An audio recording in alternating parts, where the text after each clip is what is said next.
ဒီနေ့တော့ရုံးမှာအလုံးမလို့ပဲခိုးပြီးဂိမ်းကစားနေခဲ့ပါတယ်အဲ့ဒီချိန်မှာပဲကျွန်တော်ရဲ့ mouse cursor ကမျက်နှာပြင်ပေါ်ကနေအပြင်ကိုထွက်ပြေးသွားတာကိုရုတ်တရက်သတိထားမိလိုက်တယ်မနေ့ညကကိုဆုချတာတွေများသွားလို့အခုကြောင်ကလန်းတွေဖြစ်နေတာလားလို့တွေးမိတယ်ဘာမှမစင်စားပဲ mouse ကိုရွှေ့ပြီးခဖွားဖွားလေးကလစ်နှိပ်လိုက်တဲ့အခါမှာတော့ကျွန်တော်ရဲ့ရေခွက်ကကျမ်းမြေပေါ်ကိုကျပြီးချက်ချင်းပဲကွဲရသွားပါတော့တယ်ကျွန်တော်အရန်ကိုစိတ်လှုပ်ရှားသွားတယ်ဒီ mouse ကတကယ်အပြင်ကပစ္စည်းတွေကိုတကယ်ကြီးထိန်းချုပ်နိုင်တာပဲဒါဟာအခြေခံအပြင်စိတ်ရယုံတဲ့အရာဝတ္ထုတွေကိုရွှေ့လျားနိုင်တဲ့စွမ်းအားမျိုးဖြစ်နေတယ်ချက်ချင်းပဲဘန်ကနေအခုလေးတင်ထုတ်လာတဲ့ yuan တသိန်းပေါ်ကိုကာဆာကိုအမြန်ရွှေ့လိုက်တယ်အကျင့်ပါနေတဲ့အတိုင်း right click နှိပ်လိုက်တော့ကွန်ပျူတာ mouse ရဲ့လှုပ်ဆောင်ချက်တွေနဲ့တပုံစံနဲ့တူတဲ့မီနူးတစ်ခုလေထဲကနေပေါ်လာတယ်အလိုလျောက်ပဲ copy ကိုနှိပ်လိုက်ပြီး paste ကိုနှိပ်လိုက်တယ်နောက်စက္ကန့်မှာပဲငွေထက်ကြီးတစ်ထက်လုံးကဘယ်ကနေမှမသိရုတ်တရက်ပေါ်လာတယ်ငွေပုံကြီးကိုကြည့်ပြီးကိုယ့်မျက်လုံးကိုတောင်မယုံနိုင်အောင်ဖြစ်သွားတယ်တကယ်ကြီးအလုပ်လုပ်တာပဲဘဝရဲ့အထွတ်အထိပ်ကိုရောက်တော့မယ်ဆိုတာနဲ့ချမ်းသာပြီးလှပတဲ့အမျိုးသမီးတစ်ယောက်နဲ့လက်ထပ်ရတော့မယ်ဆိုတာကိုသိနေလို့ကျွန်တော်ခုံပေါင်းမတက်စိတ်လှုပ်ရှားနေမိတယ်ဒါပေမဲ့နောက်စက္ကန့်မှာပဲ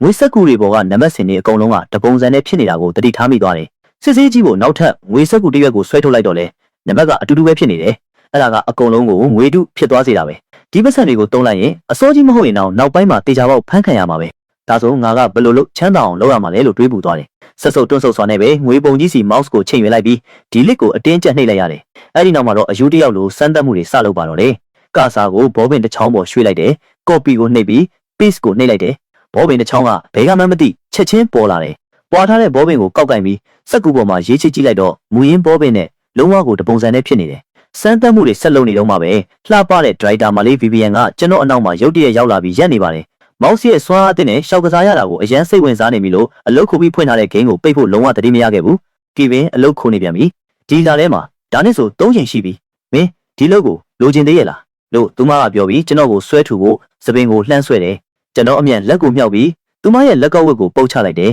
အဲ့ခါသူမကဒေါသတကြီးနဲ့ဟေးမင်းယူသွားပြီလားကီဗင်ကျောင်းအုပ်ကြီးကိုပြောပြီးမင်းကိုအလုတ်ဖြုတ်ခိုင်းလို့မရဘူးများထင်နေလားလို့អော်ပါတယ်သူမကဟန်လုံး6လက်နေတာမဟုတ်ပါဘူးကျောင်းအုပ်ကြီးကသူမရဲ့အဖေလေဒါပေမဲ့ကျွန်တော်ကအလုတ်ဖြုတ်ချင်လဲဖြုတ်လိုက်လေလို့ခံပြောလိုက်တယ်သူမကငါမင်းကိုကြောက်နေတယ်များထင်နေလားမင်းကိုမင်းပြန်ကြည့်စမ်းကီဗင်တက်တိတွေနည်းနည်းထွက်လာပြီပေါ့မင်းအသက်30တောင်ပြည့်တော့မယ်ငါ့ကိုအတန်ကျဲကြီးနဲ့អော်ရဲအောင်ဘယ်ကတက်တိတွေရလာတာလဲလို့ပြန်ပြောပါတယ်သူမစကားပြောနေတော့မှပဲကျွန်တော်လက်ထဲက mouse ကတနည်းနည်းနဲ့သူမစီကိုချိန်ရွယ်မိသွားတယ် copy နဲ့ paste ကိုနှိပ်ချင်တဲ့စိတ်ဆန္ဒကိုအတင်းဖိနှိပ်ထားပြီး right click နှိပ်လိုက်ရကနေအဲ့ဒီအစားအောက်နားလေးကအသေးစိတ်အချက်လက်ဆိုတဲ့ရွေးချယ်စရာကိုသတိထားမိသွားတယ်အသေးစိတ်အချက်လက်ဟုတ်လားအဲ့ဒါကဘာဒိတ်ပဲလဲကျွန်တော်လက်ချောင်းလေးနဲ့အဲ့ဒါကိုနှိပ်လိုက်တာနဲ့တပြိုင်နက် VPN ရဲ့အချက်လက်တွေကချက်ချင်းပေါ်လာတယ်ကျွန်တော်ငြိမ်ကျသွားတာကိုမြင်တော့သူမစကားတစ်ခွန်းလောက်ပြောလေငါပြောတာကြားလာ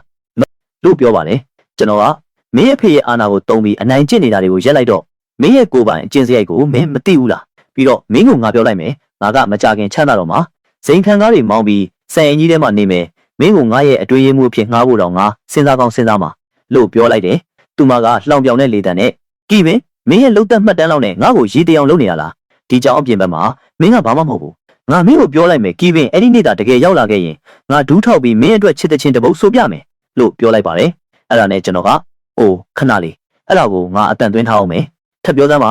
ပြောရလားဆိုပြီးဖုန်းကိုထုတ်ကကင်မရာကိုဖွင့်လိုက်တယ်ကိုစူးချတဲ့အချိန်တိုင်းကျွန်တော်ခေါင်းထဲပေါ်လာတတ်တဲ့လှပတဲ့ဒါရိုက်တာမာလေးစီကိုဖုန်းချိန်လိုက်တယ်ကြောက်စရာဘာရှိလို့လဲသူမကလည်းရဲရဲဝဲဝဲမယ်ငါ VPN ဒီနေရာမှာပဲပြောလိုက်မယ်ကီဗင်သာကျောင်းကနေထွက်သွားပြီးနောက်စိန်ခံကားကိုတကယ်မောင်းနိုင်ပြီးစံရင်ကြီးတဲ့နေနိုင်ခဲ့ရင်ငါအဝိစားတွေအကုန်ချွတ်ပြီးသူ့အတွက်တချင်းဆိုပြမယ်လို့ခရီးပေးလိုက်ပါတယ်ကျွန်တော်ကောင်းတယ်မင်းပြောလိုက်ပြီနော်ငါအတန်သွင်းထားလိုက်ပြီဒီမှာရှိတဲ့လူတိုင်းကတက်သေးပဲနောက်ကျရင်မင်းစကားတီတာပိုကောင်းလိမ့်မယ်လေးလို့ပြောလိုက်ပါတယ်သူမကိုပြန်ပြောဖို့အခွင့်အရေးမပေးတော့ပဲဖုန်းကိုပိတ်လိုက်ပြီးကျွန်တော်ရဲ့ဝန်ထမ်းကတ်ကိုစပွဲပေါ်ပြစ်တင်လိုက်တယ်ငါအလုပ်ထွက်တယ်ဒီနေ့ကစပြီးအကျုံးဝင်တယ် VPN စောင့်တာနေလိုက်ရက်အနေငယ်ကြရင်မင်းကိုအိမ်ပြန်ပို့ဖို့ဇိမ်ခံကားကြီးနဲ့ငါရောက်လာမယ်ပြီးတော့ငါအတွက်အဲ့ဒီတခြင်းကိုမင်းဆိုရမယ်လို့ကြုံဝလိုက်ပါတယ်သူမရဲ့လှောင်ပြောင်မှုနဲ့အန်သားမှုတွေရောရှက်နေတဲ့အကြည့်တွေအောက်မှာပဲဝန်ထမ်းရုံးခန်းထဲကနေယုံကြည်မှုရှိရှိနဲ့ခြေလမ်းကျဲကြီးတွေလှမ်းပြီးထွက်လာခဲ့တယ်ကျောင်းဂိတ်ပေါက်အပြင်ဘက်ကိုရောက်တာနဲ့အနောက်ကိုလှည့်မကြည့်တော့ပဲနှီးဆုံးရှေးဟောင်းပစ္စည်းဈေးတန်းစီကိုတိုက်ရိုက်သွားလိုက်တယ်ငွေရှာမဲ့အစီအစဉ်ကိုကျွန်တော်တွေးထားပြီးပြီကျွန်တော် mouse ကပစ္စည်းတွေရဲ့အသေးစိတ်ချက်လက်တွေကိုပြပေးနိုင်တယ်ဆိုရင်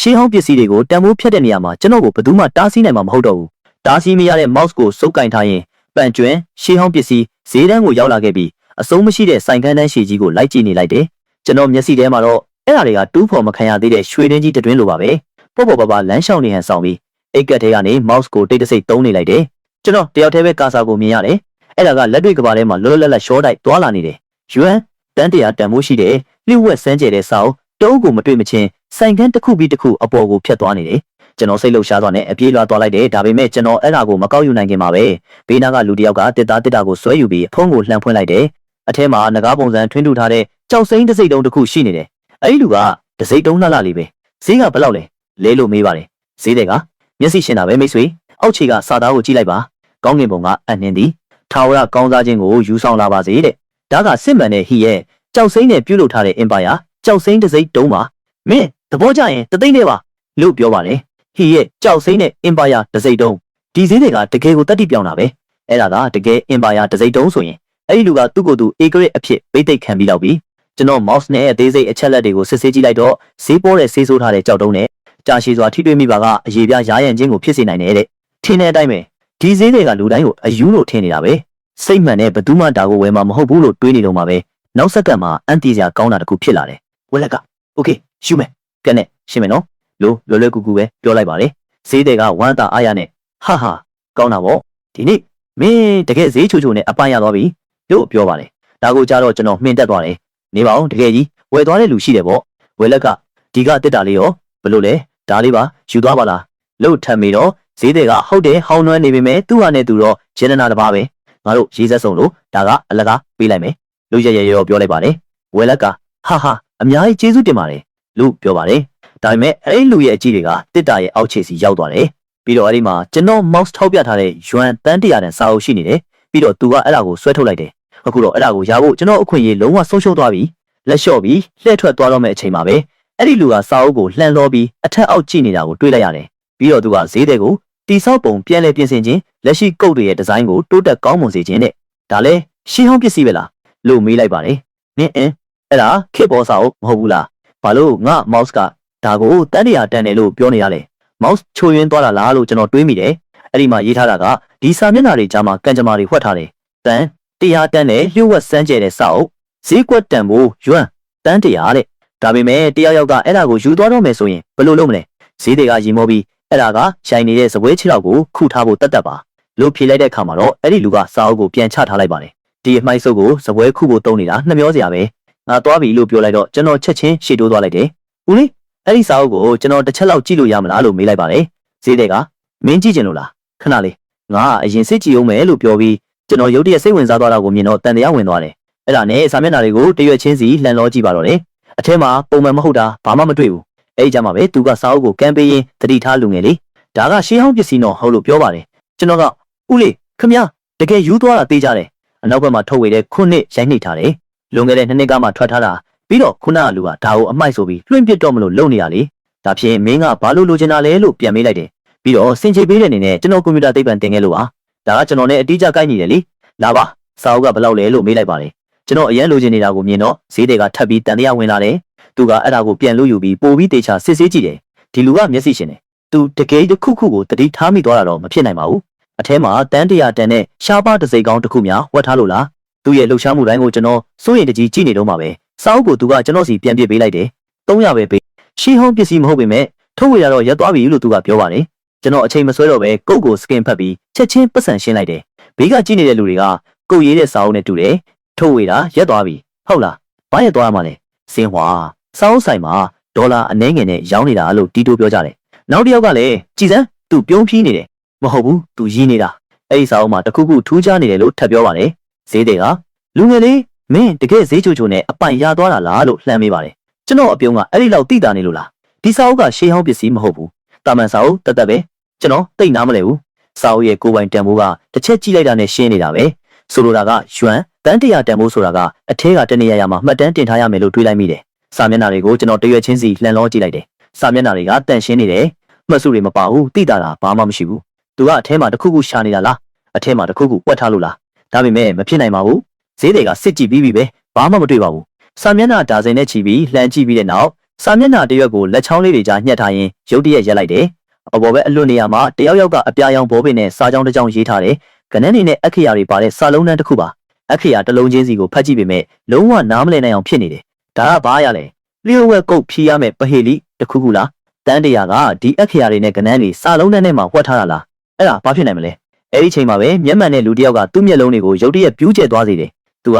လူအုပ်ကြားထဲကနေတိုးထွက်လာပြီး လူငယ်လေးအဲ့ဒီစာအုပ်ကိုငါတော်တော်လေးစိတ်ဝင်စားတယ်ငါ့ကိုရောင်းမလားလို့မေးပါတယ်ကျွန်တော်ထုတ်ဝေတာရက်သွားလို့လားစုဆောင်းစရာတန်ဖိုးရှိလို့လားကျွန်တော်စစ်ကြည့်ပြီးပါပြီ။ online မှာအသစ်ဆက်ဆက်ဝယ်လို့ရပါတယ်။ထုတ်ဝေတာလုံးဝမရက်သွားပါဘူး။ကျွန်တော်စီမှာလည်းတအုပ်ရှိပါတယ်။မင်းသဘောကျရင်ငါဟာကိုရောင်းပေးမယ်။1000ပဲပေးလို့ပြန်ဆန်းကြည့်လိုက်တယ်။ဒီလူဘလောက်တောင်စိတ်လှုပ်ရှားနေလဲဆိုတာကြည့်ပြီးကျွန်တော်နည်းအံ့သာသွားတယ်။တာမန်စာအုပ်တအုပ်ကိုများတယောက်ယောက်ကအတနာခံပြီးဝယ်ခြင်းနေတယ်။ဈေးတွေကအဲ့ဒါထုတ်ဝေတာရက်သွားတာလည်းမဟုတ်ဘူး။စုဆောင်းဖို့လည်းမတန်ဘူးလို့အတီးပြုတ်ပြီးတာတော့မှာပေါ့။အဲ့ဒီခိုက်တန်လေးမှာလည်းအတွေ့တွေကကျွန်တော်ခေါင်းထဲအပြေးလွှားဝင်လာတယ်။ကျွန်တော်တခုခုကိုသတိထားမိသွားပြီထင်တယ်။ဒီကနန်းလေးစီရောက်တဲ့ချိန်လေးမှာပဲဘာလို့အခုမှများသူ့ကရုတ်တရက်ဝယ်ခြင်းရတာလဲဒါတိုက်ဆိုင်မှုလားဒါမှမဟုတ်ကျွန်တော်တန်တရားဖြစ်နေတာအတိအကျပဲလားခမရတကယ်လိုချင်တာလားဒီစာအုပ်ကိုငါတကယ်သဘောကျတယ်ခမရဘယ်လောက်ပေးမလဲတစ်တေတောင်းနဲလုံးနဲ့ဘယ်လောက်ဆိုတင့်တော်မယ်ထင်လဲတစ်တန်းပေးမလားလို့ကျွန်တော်ကမေးလိုက်တယ်သူကတုံဆိုင်မနေပဲပြဿနာမရှိဘူးတဲ့အခုတော့သူလိုချင်တာကစာအုပ်လုံးဝမဟုတ်ဘူးဆိုတာကျွန်တော်သိချသွားပြီဒီစာလုံးတန်းကိုသူမြင်သွားတယ်ပြီးတော့အဲ့ဒါကြောင့်မလို့ပဲသူဝယ်ခြင်းနေတာအတိအကျပဲစာလုံးတန်းကတကယ်တမ်းဘာကိုကိုစားပြုလဲဆိုတာကိုကျွန်တော်မသိသေးဘူးဒါပေမဲ့ဒီလူကတော့ရှင်းရှင်းလင်းလင်းသိနေတယ်။ तू သိနေုံနဲ့မကဘူး။ဒီစလုံးတန်းကတန်ဖိုးရှိတယ်ဆိုတာကို तू ရှင်းရှင်းလင်းလင်းနားလည်ထားတယ်။အရန်ကိုတန်ဖိုးရှိတယ်။မဟုတ်ရင်စာအုပ်တအုပ်တဲ့အတွက် तू ဘာလို့တတန်းပေးမှလဲ။လူအုပ်ကြီးကအန်တရာကြီးအသက်ရှူလိုက်တယ်။မောတေတန်တဲလာစာအုပ်တအုပ်အတွက်တတန်းပေးရအောင်မင်းယူသွားပြီလားလို့ဝိုင်းအော်ကြတယ်။အဲ့ဒီလူကမင်းရောင်းမယ်ဆိုရင်ဒီနေရာမှာပဲငါတို့အပေးယူလုပ်ကြတာပေါ့လို့ထပ်ပြောပါတယ်။ဟောင်းနှွဲနေတဲ့စာအုပ်စုပ်လေးတက်တက်ကိုလူတိုင်းကသူ့ကိုယူနေပြီလို့ထင်ကြတယ်။ဒါပေမဲ့တချို့ကတခုခုမှားနေပြီဆိုတာအာယုံရကြတယ်။ဒီလူကတကယ်တော့သူကိုယ်တိုင်ဈေးချိုချိုနဲ့အပိုင်ရအောင်ကြိုးစားနေတာမဟုတ်ဘူးလားဒီစာအုပ်ကထူးခြားတာသိကြတယ်စာအုပ်တအုပ်အတွက်တက်တန်းအကုန်ခံမဲ့လူတယောက်ကတကယ်ပဲအယူတယောက်ဖြစ်နေပါမလားအချက်ကြတယ်ဒါပေမဲ့ဒီစာအုပ်မှာထူးခြားတာတကယ်ဘာမှမရှိပါဘူးလူအုပ်ကြီးကသူတို့အုံနောက်တွေကိုစားတုံးပြီးတွေးကြတယ်ဒါပေမဲ့ဘာလို့လဲဆိုတဲ့အကြောင်းရင်းကိုဘယ်သူမှမရှာနိုင်ကြဘူးကျွန်တော်ကအခရာတွေနဲ့ကနန်းလေးပါတဲ့စာလုံးတန်းကိုရုတ်တရက်လက်ညှိုးထိုးပြလိုက်တယ်ခမည်းရဲ့တကယ်ပြစ်မှတ်ကစာအုပ်လုံးဝမဟုတ်ဘူးခမည်းကလိုချင်တာဒါပဲဟုတ်တယ်မလားလို့မေးလိုက်ပါတယ်အဲ့ဒီလူကဘာမှမပြောဘူးဒါပေမဲ့ကျွန်တော်အမှန်ကိုထောက်ပြလိုက်နိုင်တာရှင်းနေပါတယ်ဒီစာလုံးတန်းကသူ့လိုချင်တဲ့အရာအတိအကျပဲပြီးတော့အဲ့ဒါကထူးဆန်းတယ်ဘာလို့လဲဆိုတော့လူတိုင်းကိုကျွန်တော်အခုပုတ်ပွင့်လင်းလင်းပြသလိုက်တဲ့စာလုံးတန်းတစ်ခုအတွက်တတန်းပေးတယ်ဆိုတာအတိတ်ပဲမရှိဘူးလေဒီမှာရှိတဲ့လူတော်တော်များများဒါကိုမြင်ပြီးသွားကြပြီဘာလို့အခုမှအဲ့ဒီအတွက်ပတ်စံပေးမှလဲပြီးတော့ဒီလောက်လူအများကြီးမြင်ပြီးသားအရာတစ်ခုအတွက်ခမားကတတန်းပေးဖို့ဆန္ဒရှိနေတယ်ဆိုတဲ့အချက်ကဒီစာလုံးတန်းကတတန်းထက်အများကြီးပိုတန်ဖို့ရှိတယ်ဆိုတာကိုသက်သေပြနေတာပဲဒါကိုကြားတော့မျက်မှန်တဲ့လူဟာစိတ်ထဲမှာစိုးရိမ်ပူပန်လာတယ်သူအယမ်းမြင်လှုပ်ရှားလိုက်မိတယ်ဆိုတာ तू သိတယ်ဒီလောက်မြင့်တဲ့ဈေးကို तू မကမ်းလှမ်းခဲ့တဲ့ဘူးစာအုပ်အပေါ်ဒီလောက်စိတ်ဝင်စားမှုမျိုး तू မပြခဲ့တဲ့ဘူးအခုတော့ကျွန်တော်တခုခုကိုရိပ်မိသွားပြီ तू တွေးနေတယ်ဒါပေမဲ့ငါဘာလုပ်နိုင်မှာလဲစာအုပ်ကိုသဘောကျတယ်လို့ပြောတာကလွင်ငါမှတခြားစင်ချင်မှမရှိတာပြီးတော့ဘလို့စင်ချင်မျိုးပေးပေးအားနေနေမှာပဲသူ့နှလုံးသားကစိုးရင်ပူပန်မှုတွေနဲ့လောင်ကျွမ်းနေတယ်ဒါပေမဲ့စာအုပ်ကို तू ရချင်မှရတော့မယ်ဆိုတာကို तू ကြိုသိနေပြီ तू ကမင်းဒါကိုအများကြီးတွေးနေတာပါငါဒီစာအုပ်ကိုတကယ်သဘောကျတာပါအဲ့ဒါကဘယ်စလုံးနေနဲ့မှမသက်ဆိုင်ပါဘူးပြီးတော့ရိုးရိုးသားသားပြောရရင်အဲ့ဒါကိုငါတကယ်လိုချင်သေးရဲ့လားဆိုတာတော့မသိကြတော့ဘူးဒီလိုလုပ်ပါစာမျက်နှာတိုင်းကိုလှန်လောကြည့်ပါကျန်တဲ့အပိုင်းတွေကလက်ရှိထုတ်ဝေထားတဲ့အကျဉ်းရည်နဲ့ကိုက်ညီမှုရှိမရှိငါ့ကိုစစ်ဆေးခွင့်ပေးပါအတိအကျတူညီနေတယ်ဆိုရင်အဲ့ဒါမှစုဆောင်းစရာတန်ဖို့လုံးဝမရှိတော့ဘူးလို့ပြောပါတယ်ကျွန်တော်ကခမရဲ့အကြံစီကမိုင်ဝက်လောက်အကွာကနေတောင်ကြားရလောက်အောင်ကျေလုံးပါတယ်ကျွန်တော်ရှင်းပြပြစေခမရဲ့တကယ်ပြစ်မှတ်ကဒီစလုံးတန်းဖြစ်ရမယ်ဒါပေမဲ့လူတော်တော်များများမြင်ပြီးသားဆိုတော့အရင်ကတန်ဖိုးဖြတ်မရအောင်အဖိုးတန်ခဲ့တဲ့ဆိုရင်တော့မှအခုလူတိုင်းမြင်သွားပြီဆိုတော့သူ့ရဲ့တန်ဖိုးဆုံးရှုံးသွားတင်တာပေါ့ဒါပေမဲ့အခုခမည်းကကျွန်တော်ကိုစာအုပ်ရဲ့ကြံတဲ့အပိုင်းတွေကိုလှန်လောကြည့်ခိုင်းနေတယ်ဆိုလိုတာကအထင်းမှာဒီလိုမျိုးစလုံးတန်းတွေထက်ရှိနေနိုင်သေးတယ်ဆိုတဲ့သဘောပဲလို့ပြန်လည်ထောက်ပြလိုက်ပါတယ်ကျွန်တော်ရဲ့ခံမှန်းချက်ကိုယုံကြည်သွားပြီဆိုတာနဲ့ကျွန်တော်ခေါင်းငိမ့်လိုက်တယ်စာအုပ်ကိုမမတ်ကိုင်းလိုက်တယ်သူ့ရဲ့စာမျက်နှာတွေကိုကျွန်တော်တယောက်တည်းပဲမြင်အောင်တေချာလုပ်ပြီးစတင်လှန်လောပါတော့တယ်ထင်တဲ့အတိုင်းပဲနောက်ထပ်စာလုံးတန်းတစ်ခုကိုကျွန်တော်တွေ့လိုက်တယ်စာမျက်နှာ20ကျော်လောက်အကြာမှာနောက်ထပ်စလုံးတန်းတစ်ခုကိုအပေါ်ဘက်အလွတ်နေရာမှာဘောပင်နဲ့ရေးထားတယ်ဒါကရှိတယ်အပြည့်အဝ3ချောင်းတောင်ရှိတယ်ဒါကဘာများဖြစ်နိုင်မလဲမျက်မှန်တဲ့လူကမင်းအတန်ထွက်ဖတ်ပြလို့ရပါတယ်အဲ့ဒါကိုကုတ်ဖြေဖို့ငါကူညီပေးမယ်လို့ကမ်းလှမ်းပါတယ်ကျွန်တော်ကခမကျွန်တော်ကိုတကယ်ပဲအယူလို့ထင်နေရလားခမငြိမ်နေရင်ကျွန်တော်သိမှာမဟုတ်ဘူးလို့ထင်နေတာလားဒီမှာလူရနဲ့ချီရှိနေတာခမတယောက်တည်းကပဲဒါကိုဖြေရှင်းနိုင်တာလားငါကဈေးချိုချိုနဲ့အပိုင်ရအောင်ရှာတဲ့သူပါငါစီကနေဘယ်သူမှလာမရနိုင်ဘူးလို့ပြန်ပြောလိုက်ပါတယ်အခုတော့စာအုပ်ရဲ့ယွမ်တန်100တန်ဖိုးကဒီစာလုံးတန်းတစ်ခုမှရှိရဆိုတာကျွန်တော်တော်တော်လေးသိချသွားပြီတန်း100ဆိုတာအများကြီးပဲဒါပေမဲ့ကျွန်တော်အလောတကြီးမရှိပါဘူးကျွန်တော်အဖေကိုမေးကြည့်လိုက်အောင်မယ်သူလည်း programmer တယောက်ပဲသူဒါကိုတေချာပေါက်နားလည်လိမ့်မယ်လို့တွေးလိုက်တယ်နေပါဦးကျွန်တော်ကိုယ်တိုင်လည်း programmer တယောက်ပါဒါပေမဲ့ဒီစာလုံးတန်းကကုန်နဲ့မတူဘူးလို့မျက်မှန်တဲ့လူကထပ်ပြောပါတယ်ကျွန်တော်နောက်ကျနေပြီလက်ပတ်ရည်ဆိုင်တစ်ဆိုင်ရှာပြီးငါနားလိုက်အောင်မယ်အားလုံးပဲပြန်လို့ရပါပြီလို့ပြောပြီးအနီးနားကလက်ပတ်ရည်ဆိုင်တစ်ဆိုင်စီကိုတိုက်ရိုက်ရှောက်သွားလိုက်တယ် စာအုပ်ထဲကစာလုံးတန်းနှစ်ခုနဲ့ပတ်သက်ပြီးတော့ကအလောတကြီးမရှိပါဘူးနောက်ဆုံးတော့ကျွန်တော်သိလာမှာပါကျွန်တော်ကတော့အေးအေးဆေးဆေးထွက်သွားတယ်ဒါပေမဲ့တချို့လူတွေကတော့ဝေဒနာခံစားကြံရခဲ့တယ်မျက်မှန်တဲ့လူဒါမှမဟုတ်ကြီးရှုနေတဲ့လူအုပ်ကြီးလိုမျိုးပေါ့ကြောင်နေထက်တောင်ပိုပြီးဆက်စုကျင်စိတ်ဖြစ်နေကြတယ်တချို့ကဖုန်းခေါ်ပြီးဒီစလုံးတွေကတသန်းတန်လောက်အောင်ဘာအဓိပ္ပာယ်များရှိနိုင်မလဲလို့မေးနေကြပြီဖုန်းခေါ်ဆိုမှုထွက်သွားချိန်မှာတစ်ချိန်တည်းမှာပဲစိန်ခံဆန်အင်ကြီးတစ်ခုမှထိတ်တန့် AI နည်းပညာကုမ္ပဏီတစ်ခုရဲ့မိတ်ဖက်ဖြစ်သူ Marcus ဟာသူ့ရဲ့ကိုယ်ပိုင်ထုတ်ကုန်ကိုစမ်းသပ်နေပါတယ်ဖုန်းခေါ်ဆိုမှုကသူ့ကိုအနောက်ရှက်ပေးလိုက်တဲ့အခါသူဒေါသထွက်သွားတယ်ဖုန်းခေါ်သူက Marcus ငါအတွက်ဒီစာလုံးတန်းလေးတစ်ချက်လောက်ကြည့်ပေးပါဦးဒါဘာအဓိပ္ပာယ်လဲလို့မေးပါတယ်သူမျက်မှောင်ကျုပ်လိုက်တယ်စာလုံးတန်းမျက်မှောင်အချိန်တွေအရန်ပိုနေတာပဲငါစမ်းသပ်မှုလုပ်နေတာလို့ပြန်ပြောပါတယ်ဖုန်းခေါ်သူကရည်ပြီးမင်းကငါတီးရဲ့ဦးလေးသော programmer လေးတခြားဘသူမှဒါကိုနားလည်မှာမဟုတ်ဘူးဒါကြောင့်မင်းကငါရဲ့တခုလေးသောရွေးချယ်စရာပဲပို့လိုက်ဖုန်းမချနဲ့အောင်လို့ပြောပါတယ် Marcus က message ကိုဖွင့်ပြီးစာလုံးတန်းကိုကြည့်လိုက်တယ်တစ်ချက်ကြည့်လိုက်တာနဲ့ရင်းနှီးနေတယ်လို့ခံစားရတယ်ဒါကိုမင်းစီဘသူပို့လိုက်တာလဲအဲ့ဒါကိုကုတ်ရေးတဲ့စာအုပ်ထဲမှာရေးထားတာအဲ့ဒါဘာလဲဆိုတာကိုအရင်ပြောပြပါလို့မေးပါတယ်ဖုန်းခေါ်သူကစိတ်ဝင်စားစရာပဲအစာပိုင်းတုန်းကတော့ရင်းနှီးနေတယ်လို့ပဲထင်တာငါမသေးကြခဲ့ဘူးဒါပေမဲ့အဲ့ဒါကိုကုတ်ရေးတဲ့စာအုပ်ထဲမှာရေးထားတာလို့မင်းပြောလိုက်တော့အခု80-80% လောက်တေချာသွားပြီလာပါပြောပြစမ်းပါလို့အတင်းမေးပါတယ် Marcus ကဒီစာလုံးတန်းက Bitcoin Public Key ဖြစ်ရမယ်လို့ဖြေလိုက်ပါတယ် Bitcoin ဟုတ်လားမင်းတေချာလားလို့ဖုန်းခေါ်သူကအန်တရာကြီးမေးပါတယ် Marcus ကတော်တော်လေးတေချာတယ်80-80% ပါပြီးတော့အတီးပြဖို့လွယ်ပါတယ်ခဏလေးစောင့်ဦးလို့ပြောပြီးသူဖုန်းချလိုက်ကသူ့ရဲ့ browser ကိုဖွင့်လိုက်တယ် blockchain ရှာဖွေရေး site ကိုသွားပြီးစလုံးတန်းကိုရိုက်ထည့်လိုက်တယ်စာမျက်နှာကချက်ချင်းပွင့်လာပြီးမျက်နှာပြင်ပေါ်မှာအင်္ဂလိပ် interface တစ်ခုပေါ်လာတယ်30 second အကြာမှာ Marcus ဟာလေကိုပြင်းပြင်းထန်ထန်ရှူသွင်းလိုက်ပြီးချိန်စဲတန်တစ်ခုထွက်လာတယ်ဖျားရည်အဲ့ဒီထဲမှာ Bitcoin 280ကျော်တောင်ရှိတယ်ဖုန်းခေါ်သူက200ကျော်လေးပဲလားအဲ့ဒါတိတ်မများပါဘူးလို့ပေါ်ပေါ်ဆဆပြောပါတယ် Marcus တိတ်မများဘူးဟုတ်လားတကယ်ချင်းကျေးဇူးပြုပြီးနောက်ထပ်စကားတစ်ခုမှမပြောခင် Bitcoin ရဲ့ဈေးနှုန်းကိုတကယ်သွားရှာကြည့်လိုက်ပါဦးထားလိုက်ပါတော့ရှာမနေနဲ့တော့ Bitcoin ကဒီနေ့တစ်ကွိုင်ကို6000နဲ့အယောင်းဝယ်ဖြစ်နေတာလို့ရှင်းပြပါတယ်ဒါကိုကြားတော့ဖုန်းခေါ်သူမှင်တက်သွားတယ်အဲ့ဒီလောက်ဈေးကြီးတာလားဒါဆို coin 280ဆိုရင် 16.9 နှစ်တန်းပေါ့အဲ့ဒါကြောက်စရာကောင်းတာပဲလို့ပြောပါတယ် Marcus က 16.9 နှစ်တန်းပြီးတော့တငယ်ချင်းအဲ့ဒီ6000ကအမေရိကန်ဒေါ်လာနဲ့နော်ဒေါ်လာနဲ့ဒီနေ့ငွေလဲနှုန်းအရဆိုရင်အဲ့ဒါယွမ်တန်း100ကျော်တယ်လို့ထပ်ရှင်းပြပါတယ်ဖုန်းခေါ်သူက Marcus နေဦးဒူးတွေခွေကျသွားပြီလို့တုံလို့စွာပြောပါတယ် Marcus ကကလထိုင်ပေါ်ကဝစ်စုံအင်ကြီးကိုဆွဲယူလိုက်တယ်ထားလိုက်တော့ရှင်းပြဖို့အချိန်မရှိဘူးလှူရှားတော့ငါ့ကိုလေစိမ့်မှလာတွေ့အိုးပြီးတော့တခြားသူတွေကိုလည်းခေါ်လိုက်အောင်လို့အမိန့်ပေးပါတယ်ဖုန်းခေါ်သူကဘာလို့လေစိမ့်လဲလို့မေးတော့ Marcus ကငါတို့အဲ့ဒီဈေးတွေကိုတွားရှာပြီးဘလို့နီးလန့်နဲ့ဖြစ်ဖြစ်အဲ့ဒီစာအုပ်ကိုဝယ်ရမယ်မြင်လေကောင်းလေပဲတခြားသူတွေထက်အရင်ငါတို့ရောက်ရမယ်ဝယ်တဲ့သူကဒါ Bitcoin Public Key မှမသိခင်ငါတို့အဲ့ဒါကိုရယူရမယ်လို့ရှင်းပြပါတယ်ဖုန်းခေါ်သူကဒါပေမဲ့တယောက်ယောက်ကတသန်းပေးပြီးသူမယောင်းသေးဘူးလေလို့ပြောပါတယ် Marcus အဲ့ဒါဈေးမတည့်သေးလို့ပဲ1တန်းနဲ့မရရင်2တန်း3တန်းသူသဘောတူတဲ့အထိငါတို့ဆက်သွားမယ်လို့ဆုံးဖြတ်ချက်ချလိုက်ပါတယ်ဖုန်းခေါ်သူက Marcus ဒီ Public Key ငါတို့ရသွားတာနဲ့အဲ့ဒီပတ်စံတွေအားလုံးကိုယူလို့ရပြီလားလို့မေးပါတယ် Marcus ကမရဘူး Bitcoin မှာ Public Key ရော Private Key ပါရှိတယ်လိပ်စာတစ်ခုလည်းလိုသေးတယ် Public Key ကိုဘဏ်ကတ်နံပါတ်လို့သဘောထားလိုက်အယောင်းဝယ်လုပ်နေချိန်မှာတခြားသူကိုပေးသေးလို့ရတယ်ကတ်နံပါတ်ကိုယ်တိုင်က Bitcoin လွှဲဖို့သုံးတဲ့လိပ်စာလိုပဲ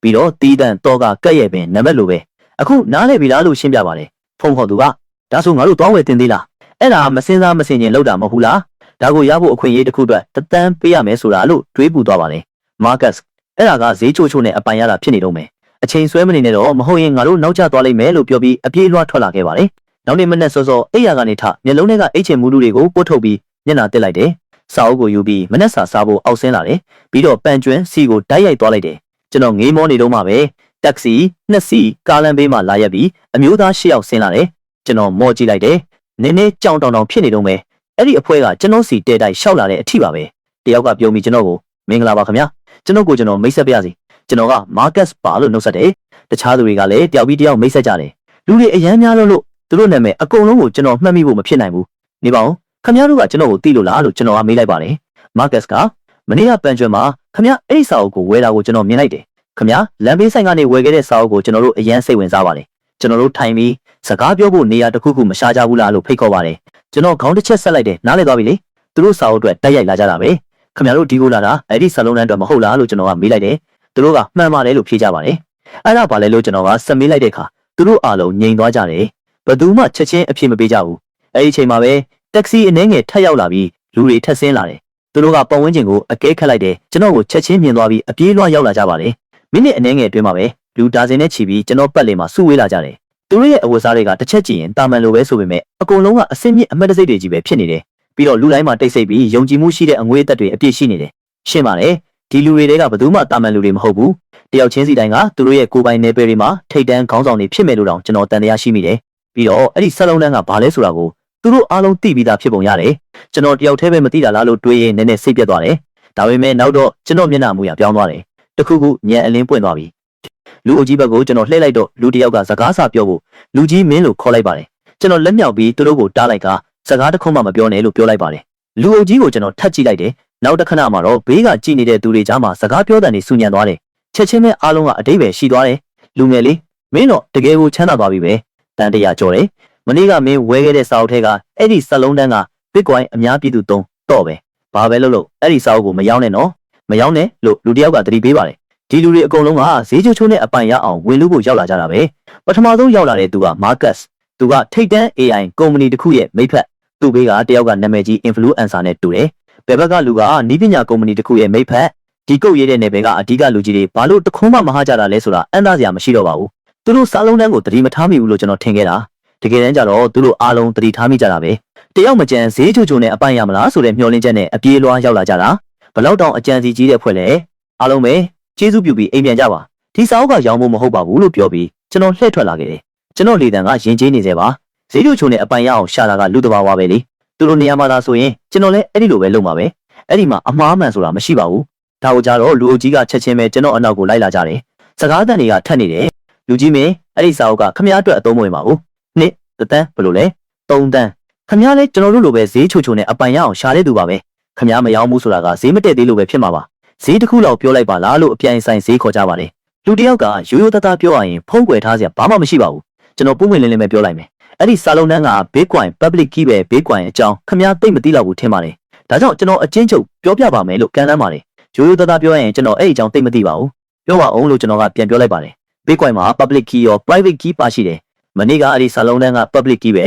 Public Key ရှိရင်အယောင်းဝယ်မှတ်တမ်းတွေနဲ့အကောင့်ထဲမှာ Bitcoin ဘယ်လောက်ရှိလဲဆိုတာအပါအဝင်သူ့ရဲ့အချက်လက်တွေကိုဘယ်သူမှဆိုရှာကြည့်လို့ရတယ်လို့သူကရှင်းပြပါတယ်အဲ့ဒီအကောင့်ထဲမှာဘာရှိလဲဆိုတာခင်ဗျားတို့ရှာကြည့်ပြီးပြီထင်တယ်လို့ကျွန်တော်ကမေးလိုက်ပါတယ်ကျွန်တော်တို့ရှာကြည့်ပြီးပါပြီ Coin 280ရှိတယ်ဒီနေ့ Bitcoin တစ် coin ကိုဒေါ်လာ 6000 နဲ့အယောင်းဝယ်ဖြစ်နေတယ်လို့သူကဖြေပါတယ်ကျွန်တော်မျက်နှာအမူအရာမပြောင်းသွားပါဘူးစုစုပေါင်းကတန်း100ကျော်တယ်ဆိုတာကျွန်တော်သိပြီးသားပဲသူကဆက်ပြီးတစ် coin ကို 6000 နဲ့ဆိုရင်တန်ဖိုးကအကြမ်းပြင်းဘယ်လောက်ရှိလဲဆိုတာခင်ဗျာတွက်ကြည့်လို့ရပါတယ်ဒါပေမဲ့အဲ့ဒါက Public Key ကနေတဆင့်ခင်ဗျာမြင်နိုင်တာလေးတက်ပါတကယ်ပိုင်ဆိုင်မှုဆိုရင်တော့ခင်ဗျားမှာ Private Key လို့ပါတယ် Public Key မရှိရင်ခင်ဗျာ coin တွေကိုမြင်နိုင်ပေမဲ့တွားထိလို့မရဘူးဒီစာအုပ်က Public Key ကိုပဲပြထားတယ် Private Key ပါရှိမရှိဆိုတာကိုတော့ဘယ်သူမှမသိပါဘူးခင်ဗျာကျွန်တော်တို့ဝယ်နေတာကတကယ်တော့အခွင့်အရေးတစ်ခုတက်ပါလို့ရှင်းပြပါတယ်ကျွန်တော်မသိသေးဘူးလို့ဘယ်သူပြောလဲစာအုပ်ရဲ့နောက်တစ်နေရာမှာနောက်ထပ်စလုံးတန်းတစ်ခုရေးထားတဲ့စာမျက်နှာတစ်ရွက်ရှိသေးတယ်လို့ကျွန်တော်ကပြန်ထောက်လိုက်ပါတယ်ဒါပေမဲ့အဲ့ဒီစလုံးတန်းက Private Key ဆိုတာခင်ဗျာသိကြရဲ့လားအဲ့ဒါကနောက်ထပ် Public Key တစ်ခုလည်းဖြစ်နိုင်တာပဲလေတကယ်တမ်း log in ဝင်မကြည့်ပဲနဲ့အဲ့ဒါက private key လားဆိုတာကိုခင်ဗျာဘယ်တော့မှသိမှာမဟုတ်ဘူးလို့သူကပြန်ချေပပါတယ်အချက်ကြတယ်လို့ကျွန်တော်ကဝန်ခံလိုက်ပါတယ်10တန်းခင်ဗျာသဘောတူရင်အခုချက်ချင်းရှေ့နေခေါ်ပြီးလွှဲပြောင်းမှုလုပ်ငန်းစဉ်ကိုလူကိုယ်တိုင်အပြီးတက်လို့ရတယ်လို့သူကကမ်းလှမ်းလိုက်ပါတယ်သူကကျွန်တော်ကိုအချက်လက်ကွာဟချက်ကိုတုံးပြီးခေါင်းပုံဖြတ်ဖို့မကြိုးစားဘူးစောစောကတခြားလူလိုရုပ်မာတဲ့လှည့်ကွက်တွေသူမသုံးဘူးအဲ့လိုလုပ်เสียလည်းမလုပ်ဘူးလေသူကအယူမှမဟုတ်တာတကယ်တော့သူကစမတ်ကြတယ်ပြီးတော့အဲ့ဒီလိုဖြစ်နေတော့သူကပုံပွင့်လင်းလင်းပဲညှိနှိုင်းနေတယ်ဈေးတက်ရင်သူတကယ်ပဲအပေးယူကိုအဆုံးသတ်နိုင်တယ်တေးကြတာပေါ့သူတို့လည်းအန်ရီကိုယူနေကြတာပဲသူထောက်ပြခဲ့တယ်လို့ပဲကျွန်တော်တွေးခဲ့တဲ့ဒုတိယစလုံးတန်းက private key မဟုတ်ပဲနောက်ထပ် public key တစ်ခုပဲဖြစ်နေနိုင်တယ်အဲ့ဒါသာတကယ်ဖြစ်လာရင်သူတို့ရဲ့10တန်းကရေစုံမျောသွားမှာပဲဒါပေမဲ့သူတို့လောင်းလာတာအောင်မြင်သွားရင်တန်း100တန်းတယ်လူကြီးမင်းဒီ10တန်းကမ်းလှမ်းမှုကအခုချိန်လေးပဲအကျုံးဝင်တာပါခမားကိုယ်တိုင် log in ဝင်မကြည့်သေးတဲ့အချိန်လေးမှာပဲပေါ့ဒါကြောင့်မို့ခမားဒီအပေးယူကိုလုပ်ချင်ရင်ဒီအချိန်ကစပြီးကျွန်တော်တို့အတူတူနေတင်တယ်ဒါမှဒုတိယစာလုံးတန်းက private key ဟုတ်မဟုတ်စစ်ဆေးဖို့ခမားတိတ်တဆိတ် log in ဝင်မကြည့်ဘူးဆိုတာကျွန်တော်တေချာနိုင်ပါပါလို့သူကဆက်ပြောပါတယ်ဘလောက်တောင်လေဝယ်တဲ့အကွက်လဲကျွန်တော်သာဆိုရင်ချက်ချင်းရောင်းလိုက်မှာလက်ထဲက10တန်းဆိုတာတကယ်ပတ်စံပဲလေဒုတိယစာလုံးတန်းကတကယ် private key ဟုတ်မဟုတ်ဆိုတာကိုဘယ်သူကသိမှာလဲကျွန်တော်သူ့ကိုလေးစားတဲ့အကြည့်လေးနဲ့ကြည့်လိုက်တယ်ဝန်ခံရရင်ဒီလူကစိတ်ပိုင်းဆိုင်ရာနည်းဗျူဟာတွေမှာကျွမ်းကျင်တယ်ကျွန်တော်မှသာစနစ်မရှိခဲ့ရင်အခုချိန်မှာတကယ်ပဲသွေးဆောင်ခံရနိုင်တယ်ဒါပေမဲ့ဒီမှာအကယ်၍ဆိုတာမရှိပါဘူးခမရကျွန်တော်ကိုသိနေပြီဆိုတော့ကျွန်တော်က professional ဈေးချိုချိုနဲ့အပိုင်ရအောင်ရှာတဲ့သူဆိုတာခမရသိတဲ့နဲ့ ဈေးချိုချိုနဲ့အပိုင်ရအောင်ရှာရဲဆိုတာအကြီးကြီးနိုင်ဖို့တေးသေးလေးလောင်းတာပဲ30တန်းဆိုတာသွေးဆောင်စရာကောင်းတာမှန်ပါလေဒါပေမဲ့ကျွန်တော်ကတော့စွန့်စားရတာကိုပုံနှစ်သက်တယ်လို့ကျွန်တော်ကပြက်ပြက်သားသားညင်းလိုက်ပါတယ်ခမရကဒီလောက်ထိပြောလာပြီဆိုတော့ထပ်ပြီးဖိအားပေးတာကကျွန်တော်ဘက်ကကြီးရဆိုးပါလိမ့်မယ်ဒါကကျွန်တော်ကတ်ပါဒီနယ်ပယ်နဲ့ပတ်သက်ပြီးမေးစရာရှိလာရင်အချိန်မရွေးဆက်သွယ်နိုင်ပါတယ်လို့သူကယဉ်ကျေးစွာပြောပါတယ်ကျေးဇူးတင်ပါတယ်ခမရကိုမရောက်နိုင်ပေမဲ့ခမရရဲ့ဆက်စုကျင်စိတ်ကိုတော့ကျွန်တော်ဖြည့်ဆည်းပေးနိုင်ပါတယ်ကျွန်တော်အခုချက်ချင်း log in ဝင်ပြီးခမရတို့အားလုံးကိုပြမယ်လို့ကျွန်တော်ကပြောလိုက်ပါတယ်လူအုပ်ကြီးရဲ့စိုးရိမ်တကြီးစိုက်ကြည့်မှုအောက်မှာကျွန်တော်ဖုန်းကိုဖြည်းဖြည်းချင်းထုတ်လိုက်တယ်စိုက်ထဲဝင်ပြီးတော့ကိုရိုက်ထည့်လိုက်တယ်ချက်ချင်းပဲကျွန်တော်မျက်လုံးတွေအယောင်လက်သွားတယ်ဘလို့လဲရလားအဲ့ဒါအတီးတန်တော့လား log in ဝင်လို့ရလားတခုခုပြောပါအောင်လို့သူတို့ကဝိုင်းမေးကြပါတယ်ရတယ်လို့ကျွန်တော်ဖြေလိုက်ပါတယ်ကျွန်တော်ဖုန်းကိုမြှောက်လိုက်ပြီး Bitcoin အကောင့်ထဲကိုအပြည့်အဝ log in ဝင်သွားပြီဖြစ်ကြောင်းအားလုံးကိုပြလိုက်တယ်မဖြစ်နိုင်တာတကယ်ကြီးရသွားတာပဲ coin 180လို့အားလုံးကအန်တမင်တက်သွားကြတယ်ပြီးတော့ငါက10တန်းကိုမယူလို့သူ့ကိုတနာနေမိတာငါတကယ်အယူပဲရွှမ်း30တန်းနဲ့ဝယ်ခဲ့တဲ့စာအုပ်ကအခုလေးတင်တန်း100ကျော်မြတ်သွားပြီဖယားကြီးကျွန်တော်ပတ်လေကနှလုံးသားတွေကွဲကြေသွားတဲ့အတန်တွေကြားနေရတယ်လို့ဘာလို့ခံစားနေရတာလဲအခုတော့ရောင်းဖို့စဉ်းစားအောင်မလားလို့သူတို့ကထပ်မေးကြပြန်ပါလေလက်တော်ဈေးကွက်အခြေအနေကိုကျွန်တော်တစ်ချက်ကြည့်လိုက်တယ်တင်းငိမ့်နေအတက်ကြကျန်းတာဘာမှမရှိဘူးဒါနဲ့ပဲစာမျက်နှာကိုပိတ်လိုက်တယ်ဟင်ကျွန်တော်ပတ်စံမပြတ်ပါဘူးမရောဘူးဒီထက်ပိုတက်လာနိုင်သေးတယ်ကျွန်တော်သွားပြီအားလုံးပဲလို့ပြောပြီးသူတို့ကိုထက်ကယူမဆိုင်တော့ပဲရှေးဟောင်းပစ္စည်းဈေးတန်းတွေကိုတိုက်ရိုက်ပြန်လှည့်ဝင်သွားလိုက်တယ်ကျွန်တော်ထွက်သွားတာကိုကြည့်ရင်အကောင့်မျက်နှာပြင်ပေါ်ပေါ်လာတဲ့အခိုက်အတန့်ကိုပြန်လှည့်မြင်အောင်နေကြတယ်အဲ့ဒီမှာရှိနေတဲ့လူတိုင်းကနောင်တတွေနဲ့သူတို့ရင်ဘတ်ကိုသူတို့မထုပဲမနေနိုင်ကြဘူးငါ90တန်းတိုက်ရိုက်ကန်းလန်းလိုက်တင်တာလို့ညီတော်တန်နေနဲ့အတူပတ်ပတ်လည်မှာနောင်တတွေကြီးပါပဲတစ်ချိန်တည်းမှာပဲရှေးဟောင်းပစ္စည်းဈေးတန်းတွေကိုကျွန်တော်ပြန်ရောက်သွားချိန်မှာလူနှစ်ယောက်အလင်းစလိုဖြတ်သွားတာကိုတွေ့လိုက်ရတယ်ဖြစ်ပုံကတော့အနီးနားကအဟောင်းဆိုင်တစ်ဆိုင်ကမနေ့ကရှေးဟောင်းပစ္စည်းတစ်တာတစ်ခုလုံးကိုလက်ခံရရှိခဲ့ပြီးအမိုက်လို့ထင်ခဲ့တာတဲ့လူတိုင်းကတခုခုရမလားဆိုပြီးအပြေးလွှားသွားနေကြတာရှေးဟောင်းပစ္စည်းတစ်တာတစ်ခုလုံးနဲ့ဒါကိုသွားကြည့်မှဖြစ်မယ်ပြီးတော့ကျွန်တော် mouse ကဒါကိုတန်ဖိုးဖြတ်ဖို့အတွက်အကောင်းဆုံးပဲလေအဟောင်းဆိုင်ကိုရောက်တဲ့အချိန်မှာတော့လူအုပ်ကြီးကစုဝေးနေပြီခွေးတစ်ကောင်ရဲ့အရှိတဲ့မှာကျွန်တော်ပိတ်မိသွားတယ်တိုးထွက်လို့မရတော့တာနဲ့စောင်းကြောင်ထိုင်ပြီးခွေးရဲ့ကောင်ကိုပုတ်တက်ပေးလိုက်တယ်မရည်ရွယ်ပဲနဲ့ကျွန်တော်ကာစာကခွေးရဲ့ပကံလုံးပေါ်ရောက်သွားတယ်ခွေးပကံဈေးကွက်တန်ဖို့တန်30ဖျားရည်ဒီခွေးပကံကတန်30တန်တယ်တဲ့ဒါကိုငါတေချာပေါက်ရယူရမယ်ဒါပေမဲ့တိတာအောင်လုပ်လို့တော့မရဘူး2နာရီနီးပါးစောင့်ပြီးတဲ့နောက်မှာတော့လူအုပ်ကြီးကနောက်ဆုံးမှပါသွားတယ်အဲ့ဒီကြမှာပဲအဟောင်းဆိုင်ပိုင်ရှင်ဘက်ကိုကျွန်တော်လှည့်လိုက်တယ်ဒီမှာရှေးဟောင်းပစ္စည်းတော်တော်များများရှိတယ်လို့ကြားတယ်ကျွန်တော်တစ်ချက်လောက်ကြည့်လို့ရမလားလို့မေးလိုက်ပါတယ်မင်းလည်းတစ်တာကြောင်ကြားခဲ့တာပေါ့ဟုတ်လားလို့သူကပြန်မေးပါတယ်ပစ္စည်းကောင်းဘာကြံသေးလဲလို့ကျွန်တော်ကဆက်မေးပါတယ်မင်းနဲ့နောက်ကျသွားပြီအများစုကရွေးပြီးသွားကြပြီအကုန်အထဲမှာရှိတယ်ကြိုက်တာရွေးတခုကို9000ပြီးရင်ပတ်စံရှင်းခဲ့အားလုံးအတွက်တပြေးညီဈေးပဲလို့သူကဖြေပါတယ်ဒါကတကယ်ကိုကျွမ်းကျင်မှုကိုစမ်းသပ်တာပဲဒါပေမဲ့ကျွန်တော် mouse နဲ့ဆိုတော့စိတ်ပူစရာဘာမှမရှိပါဘူးကျွန်တော်အထဲကိုဝင်သွားတယ်ပစ္စည်းကောင်းတော်တော်များများတကယ်ရှိနေတာကိုတွေးလိုက်ရလို့အံ့သာသွားတယ်ခေဟောင်းရိုးလက်အိတ်ဆောင်နာကြီးဈေးကွက်တန်မိုး8000တေးကြတာပေါ့အမိုက်တွေလည်းအများကြီးရှိတာပေါ့တချို့အတူရောင်ကောင်းကောင်းနေတောင်ပါသေးတယ်ဒီပိုင်ရှင်ကပါနဲ့တဲ့ရှေးဟောင်းပစ္စည်းတစ်တာကောလာဟာလာကနေအမျက်ထုတ်နေတာရှင်းနေတယ်တက်နိုင်သမျှလူတွေကိုလှည့်စားဖို့ပေါ့ရှေးဟောင်းပစ္စည်းလောကကတကယ်ကိုနှက်ဆိုင်တာပဲကောင်းပြီလေပစ္စည်း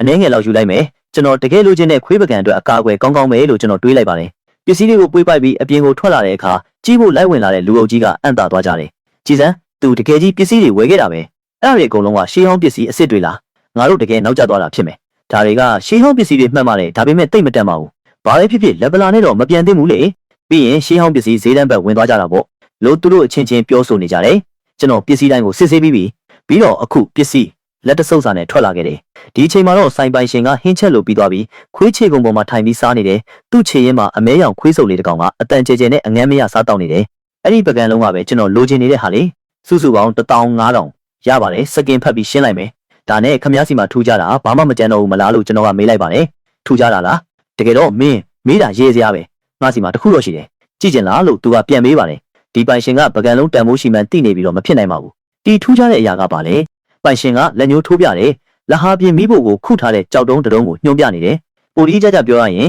ကြောက်စာတိုင်းတစ်ခုကထပ်ပိုင်းကျိုးသွားပြီးအပိုင်းတစ်ပိုင်းစီကမိဖို့ရဲ့တစ်ဖက်စီကိုခုထားတာပါကောင်းတာပေါ့အနည်းဆုံးတော့ပကံလုံးမဟုတ်ဘူးဒီကြောက်တုံးပေါ်မှာစာတွေထွင်းထားတယ်စောစောကပြန်ရောင်းတဲ့လူအနှဲငယ်ဝယ်ချင်ခဲ့ကြပေမဲ့ငါညင်းလိုက်တယ်လို့သူကပြောပါတယ်ဘာလို့မရောင်းတာလဲလို့ကျွန်တော်ကမေးလိုက်တယ်သူတို့ပေးတဲ့ဈေးကမလောက်လို့တေချာတဲ့အရက်တစ်ခွက်တောက်ဖို့တော့မလောက်ဘူးမင်းသဘောကျရင်ငါအချိန်ဆွဲမနေတော့ပါဘူး2000မင်းယူလိုက်လို့သူကကမ်းလှမ်းပါတယ်2000ကောင်းပြီလေကျွန်တော်အရင်တစ်ချက်လောက်ကြည့်ပြရစီလို့ပြောပြီးကျွန်တော်ရှောက်သွားတယ်စောင်းကြောင်ထိုင်ပြီးကြောက်စာတိုင်းကိုကြည့်လိုက်တယ်သူ့ရဲ့မျက်နှာပြင်မှာအစီတွေကတ်နေတယ်စလုံးတွေရဲ့အကြမ်းပြင်းပုံစံလောက်ကိုပဲမြင်ရတယ်ဘာရေးထားလဲဆိုတာအတိအကျသိဖို့မဖြစ်နိုင်ဘူး ကျွန်တော်စောင့်ကြောက်ထိုင်ပြီးအိတ်ကက်ထဲက mouse ကိုတိတ်တဆိတ်ချိန်ရွယ်လိုက်တယ်ပစ္စည်းလီချုံရေးထိုးထားသောကြောက်စာတိုင်းပျက်စီးနေတော့လေ၎င်းတွင်ကြီးမားလာသောစုဆောင်းမှုတန်ဖိုးရှိသည်ဈေးကွက်တန်ဖိုး3တန်းဖျားရည်ဒါကတကယ်ရတနာပဲပြီးတော့လီချုံကိုယ်တိုင်ရေးထိုးထားတဲ့စာသားနဲ့သူ့ရဲ့ရုပ်ဝတ္ထုတန်ဖိုးကအနည်းငယ်ပဲဖြစ်နိုင်ပေမဲ့သူ့ရဲ့သမိုင်းဝင်တန်ဖိုးကတော့ညင်းလို့မရပါဘူးဒီပိုင်ရှင်ကအကဲခတ်ကောင်းတာပဲဦးလေးအဲ့ဒီကြောက်တုံးကိုကျွန်တော်အတွက်ဆွဲထုတ်ပေးပါ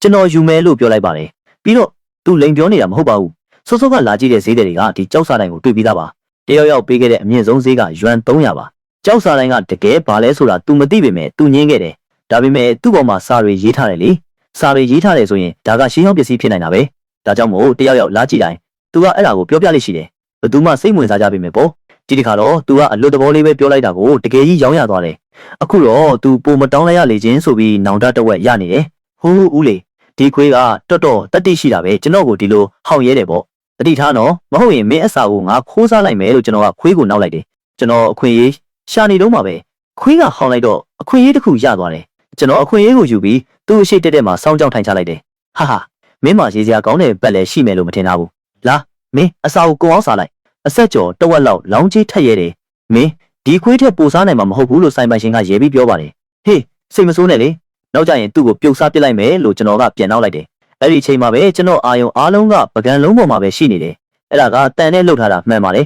ဒါပေမဲ့ပုံစံကထူးဆန်းတယ်ပကံလုံးလို့ခေါ်ပေမဲ့ထူးဆန်းစွာနဲ့တိမ်တယ်ဝိုင်းတယ်ပြားတယ်ပြီးတော့ကြီးမားတယ်တစ်ဖက်စီမှာအပြင်ကိုထွက်နေတဲ့လက်ကင်တစ်ခုနဲ့တူအကျယ်မီတာဝက်နေပါရှိတယ်ဒဲအိုးတစ်လုံးနဲ့တူတယ်ဒါပေမဲ့ဒဲအိုးတော့မဟုတ်ဘူးလက်ကင်ဒီဇိုင်းကတိတိတတ်တာကိုခေဟောင်းပုံစံဖြစ်ပြီးရှေးဟောင်းခွက်တွေမှာပဲတွေ့ရတတ်တဲ့အမျိုးအစားပါပြဿနာရှာတဲ့ကောင်လေးငေါ့ဟောင်းနေတော့မယ်ဦးလေးဒီပကံလုံးရောင်းမလားလို့ကျွန်တော်မေးလိုက်ပါတယ်ခွေးပကံကိုလားလို့ပိုင်ရှင်ကသူ့အကြမ်းမားတယ်လို့သိချနေပြီအဲ့ဒါကိုတစ်ချက်ကြည့်လိုက်တယ်မင်းကတကယ်ကြီးခွေးနဲ့သူ့ရဲ့အစာပကံအတွက်လူနေတာပဲသူကခွေးပကံကိုလိုချင်နေတာသူ့ရဲ့အကြိုက်ကတကယ်ပဲအဲ့ဒီလောက်ထူးဆန်းတာလားပြီးတော့သူ့စကားအတိုင်းပဲသူကတကယ်ကိုရည်ရွယ်ချက်ရှိရှိပြောနေတာတနာစရာခွေးလေးဒီလူနဲ့လာဆုံတာကန်ဆိုးတာပဲလို့စိုင်ပိုင်ရှင်ကတွေးလိုက်တယ်နေပါအောင်ဒီကိုလာတဲ့လူတွေကမျက်စိရှင်တယ်သူများဒီပကံလုံးမှာပုံမှန်မဟုတ်တာတခုခုကိုတတိထားမိသွားလို့လားငါအရင်တစ်ချက်လောက်ကြည့်လိုက်အောင်မယ်လို့သူကတွေးပါတယ်သူကစားနေတဲ့ခွေးကိုဘေးဖယ်လိုက်ပြီးပကံလုံးကိုကောက်ကင်ကစစ်ဆေးပါတော့တယ်သူတခုခုကိုလွတ်သွားမှစိုးရင်လို့ဆက်မစစ်ဆေးခင်မှာခွေးစာတွေကိုအက်ကွဲနေတဲ့ပကံဟောင်းတစ်လုံးထဲကိုတောင်ပြောင်းထည့်လိုက်ပါသေးတယ်ထင်တဲ့အတိုင်းပဲတေချာစစ်ဆေးကြည့်တဲ့အခါတခုခုတွေ့သွားတယ်ပကံလုံးရဲ့အောက်ခြေမှာကနန်းတွေပါတဲ့စာလုံးတန်းတစ်ခုနဲ့နာမည်တစ်ခုကိုထွင်းထားတယ်ရှေးအောင်ပစ္စည်းတွေအကြောင်းလုံးဝဘူးတုဒမရှိတဲ့သူတော်မှဒါကိုကြည့်ပြီးခစ်ပေါ်လက်မှုပစ္စည်းဆိုတာသိနိုင်ပါလေဒီပကံလုံးကငါတို့မိသားစုမှာမျိုးဆက်ချီပြီးရှိနေခဲ့တာမင်းလိုချင်9000ပေးလို့သူကပြောလိုက်ပါတယ်မျိုးဆက်ချီပြီးလက်ဆင့်ကမ်းလာတာခွေးချေးဖို့တတ်ပဲလေလားဘလောက်တောင်ခိုင်လုံနဲ့ဆင်ကြည်လဲကျွန်တော်တို့ပတ်ဝန်းကျင်ကလူအုပ်ကြီးကရေချလိုက်ကြတယ်မျက်နှာကိုတီတီထားဖို့တော့မနေစူးစမ်းနေရတယ်ပေးကြတာပေါ့လူတိုင်းကဒါကိုဟာသားတစ်ခုတတ်ပဲလို့ထင်နေကြတာကျွန်တော်တကယ်ကြီးဒီပကံလုံးကိုဝဲမယ်လို့ဘယ်သူမှမထင်ထားကြဘူးကျွန်တော်ကတော့ဘာမှအပြန်မတုံ့ပြန်ပါဘူးကျွန်တော်ကိုပြပ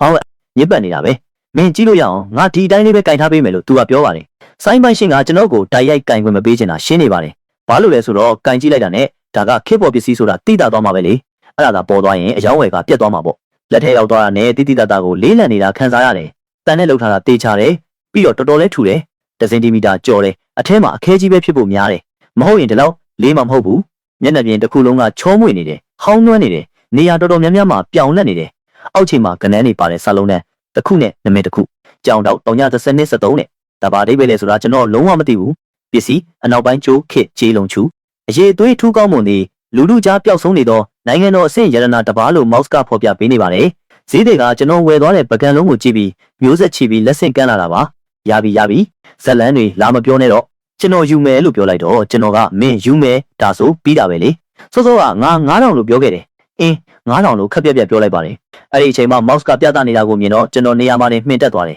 မျက်တောင်ခတ်ပြီးထက်ကြည့်လိုက်တယ်ဟာဟုတ်တယ်ကြေးလို့ရေးထားတယ်ဒါပေမဲ့ဒါကတန်ဖြစ်နေတာရှင်းနေတာကိုဘယ်လိုပြီးကြေးအဖြစ်မှတ်သားနေတာလဲဒါကတကယ်တမ်းဘာအဓိပ္ပာယ်လဲမော့စ်ချိုးရင်းနေတာများလားလို့တွေးမိတယ်ဘာတွေဖြစ်နေလဲဆိုတာကိုကျွန်တော်အပြည့်အဝနားမလည်ပေမဲ့ဒီနေရာကအဲ့ဒါကိုအဖြေရှာဖို့နေရာမဟုတ်တာတော့သိကြတယ်ကျွန်တော်စိတ်ကိုတည်ငြိမ်အောင်ထားပြီးစိုင်းပိုင်ရှင်ကိုဒါဘယ်ရလာတာလဲလို့မေးလိုက်ပါတယ်စိုင်းပိုင်ရှင်ကတွေးလိုက်တယ်ဖျားကြီးဒီလူကပတ်စံနေနဲ့များလှုပ်ထားတာလား30စဈေးတောင်မှလားအဆင်ပြေပါတယ်နည်းနည်းတော့ဟောင်းနေပုံပေါက်ကောင်းပေါက်နိုင်ပေမဲ့အဲ့ဒီပကံလုံးရဲ့အောက်ခြေမှာနာမည်တစ်ခုထွင်းထားပြီးကနန်းတွေပါတဲ့ဆလုံးတန်းတစ်ခုရှိနေတယ်လေဘလို့ပဲကြည့်ဒါကအဟောင်းမဟုတ်ဘူးသူကခွေးကိုအနိုင်ကျင့်ခြင်းလို့တကယ်ကြီးဒီလိုလုပ်နေရများလားချမ်းသာတဲ့လူတွေနဲ့သူတို့ရဲ့ထူးဆန်းတဲ့အကျင့်တွေများလားကောင်းပြီလေပတ်စံရရင်ပြီးတာပဲဝန်ဆောင်မှုကတော့နောက်ကလိုက်လာမှာပေါ့ ကျွန်တော်ငွေလွှဲပေးပြီးတာနဲ့ပိုင်ရှင်ကပကံလုံးကိုရေပိုက်ရည်နဲ့အပြေးအလွှာဆေးကြောပေးတယ်ပြီးတော့တံမဏိဘော်ကအစီတွေနဲ့ဖုံမုံတွေကိုပါပုတ်တိုက်ဆေးကြောပေးတယ်လွှဲမပေးခင်မှာပကံလုံးကိုထုတ်ဖို့အိတ်တလုံးကိုတောင်စဉ်းစားဆင်ခြင်စွာနဲ့ရှာပေးပါသေးတယ်ထပ်ပြီးလိုက်မကြည့်ကျင်တော့တာသိကြပြီလားငါစီမှာအထဲမှာအများကြီးရှိသေးတယ်လို့သူကမေးပါတယ်ဒီလောက်လက်ဖွာတဲ့သူနဲ့ကြုံရခဲတာမို့ပိုင်ရှင်ကသူ့စီမှာကြံနေတဲ့ပစ္စည်းတွေကိုပါကျွန်တော်ကိုအတင်းရောက်မှုစူးစမ်းပါတယ်မလိုပါဘူးကြောက်စာတိုင်ကိုတကားဝရောက်အောင်ကုတယ်ပေးုံပဲကုညီပါလို့ကျွန်တော်ကဖြေလိုက်ပါတယ်ကားထဲမှာထိုင်ရင်ကျွန်တော်တက်ပြင်းချလိုက်တယ်ငါနောက်ဆုံးတော့ချမ်းသာပြီအချိန်ရတာနဲ့ငါကိုယ်ပိုင်ကားတစ်စီးတေချာပေါက်ဝယ်မယ်လို့ဆုံးဖြတ်လိုက်တယ်တစ်ချိန်တည်းမှာပဲခရီးတဲ့ထိုင်ကုန်ပေါ်ကတံပကံလုံးကြီးကိုကျွန်တော်ထက်ခါတလဲလဲလှမ်းကြည့်နေမိတယ်ဒီຢာကတကယ်ကြီးကြီးလားလို့တွေးပြီးကျွန်တော်အဲ့ဒါကိုလှမ်းကြည့်တယ်တောင်ပေါင်းစုံကနေစစ်ဆေးကြည့်တယ်ဒါပေမဲ့အဲ့ဒါကကြီးနဲ့လုံးဝမတူဘူးအနောက်ပိုင်းကျိုးခစ်ကြီးထဲဆိုရင်တော့ဝေးလာဝေးပေါ့ကောင်းပြီလေအိမ်ရောက်မှာပဲအဖြေရှာတော့မယ်လို့တွေးလိုက်တယ်ရှေးဟောင်းပစ္စည်းဈေးတန်းကလက်ပတ်ရည်ဆိုင်စီကျွန်တော်ပြန်သွားတယ်အနီးနားကဖြတ်သွားတဲ့လူတွေကအန်းသားနေကြတယ်မဖြစ်နိုင်လားသူတကယ်ကြီးခွေးပကံကိုဝယ်သွားတာပဲအဲ့ဒါအတိတ်ပဲမရှိဘူးအဲ့ဒီပကံလုံးကတကယ်ကြီးရှေးဟောင်းပစ္စည်းများဖြစ်နေမလားဘာရှေးဟောင်းပစ္စည်းလဲရိုးရိုးသားသားပြောရရင်ဒီနေ့သူဝယ်သွားတာတခုမှပုံမှန်မဟုတ်ဘူးကြောက်တုံးနှစ်တုံးနဲ့ခွေးပကံတစ်လုံးနဲ့သူကတကယ်ကြီးဈေးချို့ချို့နဲ့အပိုင်ရအောင်ရှာနေတာတေးကြရဲ့လားလို့သူတို့အချင်းချင်းဝေဖန်နေကြတယ်လူအုပ်ကြီးကဇဝေဇဝါဖြစ်နေကြတယ်ကြည့်နေတဲ့လူတိုင်းရဲ့မျက်စိထဲမှာကျွန်တော်လှုပ်ရှားမှုတွေကလုံးဝကိုထူးဆန်းနေပုံရတယ်တစ်ချိန်တည်းမှာပဲတိတ်မဝေးတဲ့တီးတန့်အခန်းတစ်ခန်းထဲမှာနာမည်ကြီးရှေးဟောင်းပစ္စည်းကျွမ်းကျင်ပညာရှင်တယောက်ဒေါက်တာကျိုးကသူ့ရဲ့လက်ဘက်ရည်ပကံလေးကိုမလိုက်တယ်ဒါပေမဲ့ရုတ်တရက်သူ့လက်ထဲကနေလွတ်ကျသွားပြီးကျမ်းမြေပေါ်မှာကွဲအပ်သွားတယ်သူနဲ့အတူပါလာတဲ့လှုပ်ဖို့ကိုင်ဘက်၃ယောက်ကိုလန့်သွားစေတယ်ဒေါက်တာကျိုးအစင်ပြေရဲ့လားလို့သူတို့ကမေးကြတယ်ဒါပေမဲ့ဒေါက်တာကျိုးကလုံးဝမကြားတဲ့ပုံပဲအနီးနားကလူငယ်တယောက်စစ်ဆေးနေတဲ့အောက်ခံခုံလေးကိုပဲစူးစူးဆိုက်ဆိုက်ကြည့်နေသေးပါသူ့မျက်လုံးတွေကတစ်ချက်တောင်မခတ်ဘူးသူ့တကူလုံးကြောက်ရွံ့လို့ငြိမ်သက်နေတယ်ဒေါက်တာကျိုးနေမကောင်းလို့လားလို့ထပ်မိတော့သူ့တတွေးကိုခက်ခက်ခဲခဲမျိုးချလိုက်ပြီးစကားတစ်ခွန်းကိုအာယူပြီးပြောလိုက်တယ်နိုင်ငံတော်အဆင့်ရတနာဘာရတနာလဲလို့သူတို့ကအန်တရာကြီးမေးကြတယ်ပျောက်ဆုံးနေတဲ့နိုင်ငံတော်အဆင့်ရတနာလေးပြန်ရှာတွေ့သွားပြီခမသိကြရဲ့လားဟုတ်လူငယ်လေးလားငါမြင်လိုက်တယ်သူအခုလေးတင်နိုင်ငံတော်အဆင့်ရတနာတစ်ပါးကိုဝယ်သွားတာလို့ဒေါက်တာကျိုးကခန်းစားချက်တွေပြည့်ရှံသွားလို့စကားတွေရှုပ်ထွေးနေတယ်ခဏလောက်ရှင်းရှင်းလင်းလင်းမရှင်းပြနိုင်ဖြစ်နေတယ်နောက်ဆုံးတော့သူ့ကိုယ်သူတင်းငင်အောင်ထားလိုက်ပြီးအတွေးတွေကိုစူးစီးလိုက်တယ်အဲ့ဒီလူငယ်လေးကအခုလေးတင်အဟောင်းဆိုင်ကနေခွေးပကံတစ်လုံးဝေလာတယ်လို့ငါကြားတယ်အဲ့ဒီပကံလုံးကနိုင်ငံတော်အဆင့်ရတနာပဲအဟောင်းဆိုင်ကခွေးပကံတစ်လုံးနဲ့မြင်မြန်ပြစမ်းပါ၃ယောက်လုံးအပြေးအလွှာရောက်သွားကြတယ်မျက်လုံးတွေကပကံလုံးပေါ်မှာကတ်နေတယ်လို့ပါပဲသူတို့ကမျက်လုံးပြူးကြီးတွေနဲ့လက်သက်မကြံလိုက်ကြည့်ကြတယ်ဘာတစ်ခုကိုမှအလွတ်မခံဘူးအောက်ခြေကနာမည်နဲ့ကနန်းတွေပါတဲ့စာလုံးတန်းကိုမြင်လိုက်တဲ့ခိုက်တန်းမှာ၃ယောက်လုံးတပြိုင်နက်တည်းအသက်ရှူတန်းတွေပြင်းလာကြတယ်အမှားယွင်းမရှိနိုင်ဘူးဒါကလွန်ခဲ့တဲ့နှစ်ပေါင်းများစွာကတောင်ပိုင်းသို့ပြောင်းရွှေ့နေစဉ်အတွင်းပညာရှင်ကျောင်းတောက်ကင်တွယ်ခဲ့တဲ့ရတနာတိုက်ထဲကအစိပ်ပိုင်းတစ်ခုပဲ372 73ငါဖေကိုဖုန်းဆက်လိုက်အောင်မယ်ဒါကဘယ်ပစ္စည်းအတိအကျလဲဆိုတာကိုသူ့ကိုစစ်ဆေးခိုင်းရမယ်လို့ပြောပြီးသူ့ဖုန်းကိုထုတ်ကသူ့အဖေစီဖုန်းခေါ်လိုက်တယ်သူကမြန်မြန်ဆန်ဆန်စကားပြောတယ်ကနန်းတွေပါတဲ့စာလုံးတန်းကိုပြောပြတယ်ပြီးတော့ဖုန်းချလိုက်ပြီးပြန်ခေါ်မဲ့အချိန်ကိုတိတ်တဆိတ်စောင့်နေလိုက်တယ်ဘာလို့ဒီလူငယ်လေးကအစာကလေးကခွေးပကံတစ်လုံးကိုဝယ်ရတာလဲဘာလို့အဲ့လိုအရာမျိုးကိုသူရွေးဝယ်ခဲ့ရလဲအဲ့ဒါဘာလဲဆိုတာ तू တကယ်ကြီးသိနေလို့လားလို့တယောက်ကမေးပါတယ်မဖြစ်နိုင်ဘူး तू သိနိုင်မယ်နီလန်လုံးဝမရှိဘူးသိတယ်ဆိုတော့မဖြစ်နိုင်ပုံပဲဒါပေမဲ့သူ့မျက်စိကရှင်းတယ်တကယ်ရတနာစစ်တွေကသူ့စီကနေပုံမှုနေရာမရှိသလိုပဲ तू ကဒီပစ္စည်းရဲ့အမှန်တရားအပြည့်စုံကိုသိပုံမရဘူးငါအထင်တော့ तू ကပစ္စည်းရဲ့ပုံစံလေးကိုသဘောကျပြီးရှေးဟောင်းပစ္စည်းဖြစ်နိုင်တယ်လို့အာရုံရသွားတာနေမှာပါဒါပေမဲ့ဒါကဘာအတိအကျလဲဆိုတာကိုတော့ तू တေချာပေါက်မခွဲခြားနိုင်တော့ပါဘူး तू ဒါအဲ့ဒီလောက်ထိသိနိုင်တယ်ဆိုရင် तू လူဖြစ်မှာမဟုတ်တော့ဘူးလို့နောက်တစ်ယောက်ကသုံးသပ်ပါတယ်စကားပြောနေတာတော်တော့အခုအဲ့ဒါကိုဝယ်ကြစို့လို့ဆုံးဖြတ်ပြီးကျွန်တော်စီလာကလူငယ်လေးဒါရောင်းမို့လား1000ပေးမယ်လို့ကမ်းလှမ်းပါတယ်ဘေးကလူတွေက1000 1000လေးလားဒါ तू ခွေးစီကနေအတင်းလူယူလာတဲ့ပကံလုံးမဟုတ်ဘူးလားလို့အံ့တာနေကြတယ်ကျွန်တော်ကအိုးလူကြီးမင်းတို့ကဒီယန္တနာကိုသိကြတာပဲခင်ဗျားတို့အားလုံးကဘုသူတကြွယ်ဝတဲ့ကျွမ်းကျင်ပညာရှင်တွေကြီးပဲခင်ဗျားတို့ရဲ့ professional အမြင်လေးပေးလို့ရမလားလို့မေးလိုက်ပါတယ်ဘေးလူတွေကဖះကြီးဒါကို तू ကအဟောင်းဆိုင်ကနေအခုလေးတင်ဝဲလာတာစောစောကလေးတင်အထဲမှာခွေးစာတွေရှိနေသေးတယ်ရိုးရိုးသားသားပြောရရင်ခွေးလေးကအေးအေးဆေးဆေးစားနေတာကိုမင်းကသူ့ရဲ့အစာပကံကိုသူ့ရှိကနေတွားဝဲလာတယ်ကိုချင်းစာတရားလေးပါလေးထားပါအောင်လို့ထပ်ပြောကြပါတယ်ကျွမ်းကျင်ပညာရှင်တွေကဟာဟာတော်တော်လေးတော့ကြည်ကောင်းပါတယ်ငါတို့အဲ့ဒါကိုတကယ်ကြီးသိလို့တော့မဟုတ်ပါဘူးငါတို့မျက်စိထဲမှာကြည်ကောင်းနေလို့တတ်ပါရတနာတစ်ပါးဖြစ်တယ်မဖြစ်ဘူးဆိုတာကတော့ငါတို့မပြောတတ်ဘူးလို့ဟန်ဆောင်ပြီးပြောပါတယ်ကျွန်တော်ကငါ့ကိုလှည့်စားဖို့ကြိုးစားနေတာလားဟမ်ကောင်းပြီလေလူကြီးမင်းတို့ကိုငါအထင်ကြီးလွန်းသွားပုံရတယ်ဒါဆိုရင်လည်းငါဘာသာပဲဒါကိုဖွင့်လိုက်တော့မယ်လို့ပြောလိုက်ပါတယ်ဖွင့်မယ်မင်းဘာလို့ဆိုလိုတာလဲလို့သူတို့ကလန့်သွားကြတယ်ဒါကအပြင်ဘက်ကိုဖုံးအုပ်ထားတဲ့တန်ကွန်တက်တက်ပဲဖြစ်ရမယ်တကယ်ပစ္စည်းအစ်စ်ကအောက်မှာရှိတယ်ဒါပေမဲ့ဒီတန်ကွန်ကိုဂဟေဆော်ခဲ့တဲ့သူကအလုပ်ကိုအထူးကောင်းမွန်စွာလုပ်ခဲ့တာပဲ စက်ကြောင်းလေးကိုချောမွေအောင်တိုက်စားထားလို့မမြင်ရဘူးနေအောင်ငါအဲ့ဒါကိုဖျက်ဖွင့်ပြီးကြည့်လိုက်မယ်လို့ပြောပြီးပကံလုံးကိုကျွန်တော်ကင်လိုက်ပြီးထွင်းတဲ့ဓာတ်တက်လက်ကိုယူကအဲ့ဒါကိုဖျက်ဖို့လုပ်လိုက်တယ်သူတို့ကသူသားတကယ်ကြီးဖျက်ချလိုက်ရင်ပစ္စည်းကလုံးဝပျက်စီးသွားလိမ့်မယ်လို့တွေးပူသွားပြီးမရဘူးငါတို့ဆက်ဆောက်လို့မရတော့ဘူးလူငယ်လေးဒီတော့မင်းရဲ့ဈေးကိုပြောပါတတန်ပေးမယ်လို့ချက်ချင်းဈေးတင်လိုက်ပါတယ်မရောက်ဘူးတစ်တန်တောင်မရောက်ဘူးဒါဆို10တန်းကောမရောက်ဘူးတန်း100ဆိုရင်တော့စဉ်းစားမယ်တန်း100လို့သူတို့ကြားလိုက်ရတော့ဖြတ်နေတဲ့ကျွန်တော်လက်ကလေထဲမှာရက်သွားတယ်တခြားသူတွေလည်းအတူတူပဲအန်တာမင်းတက်သွားကြတယ်ဘာဖြစ်နေတာလဲတန်း100တောင်ဖြစ်သွားပြီ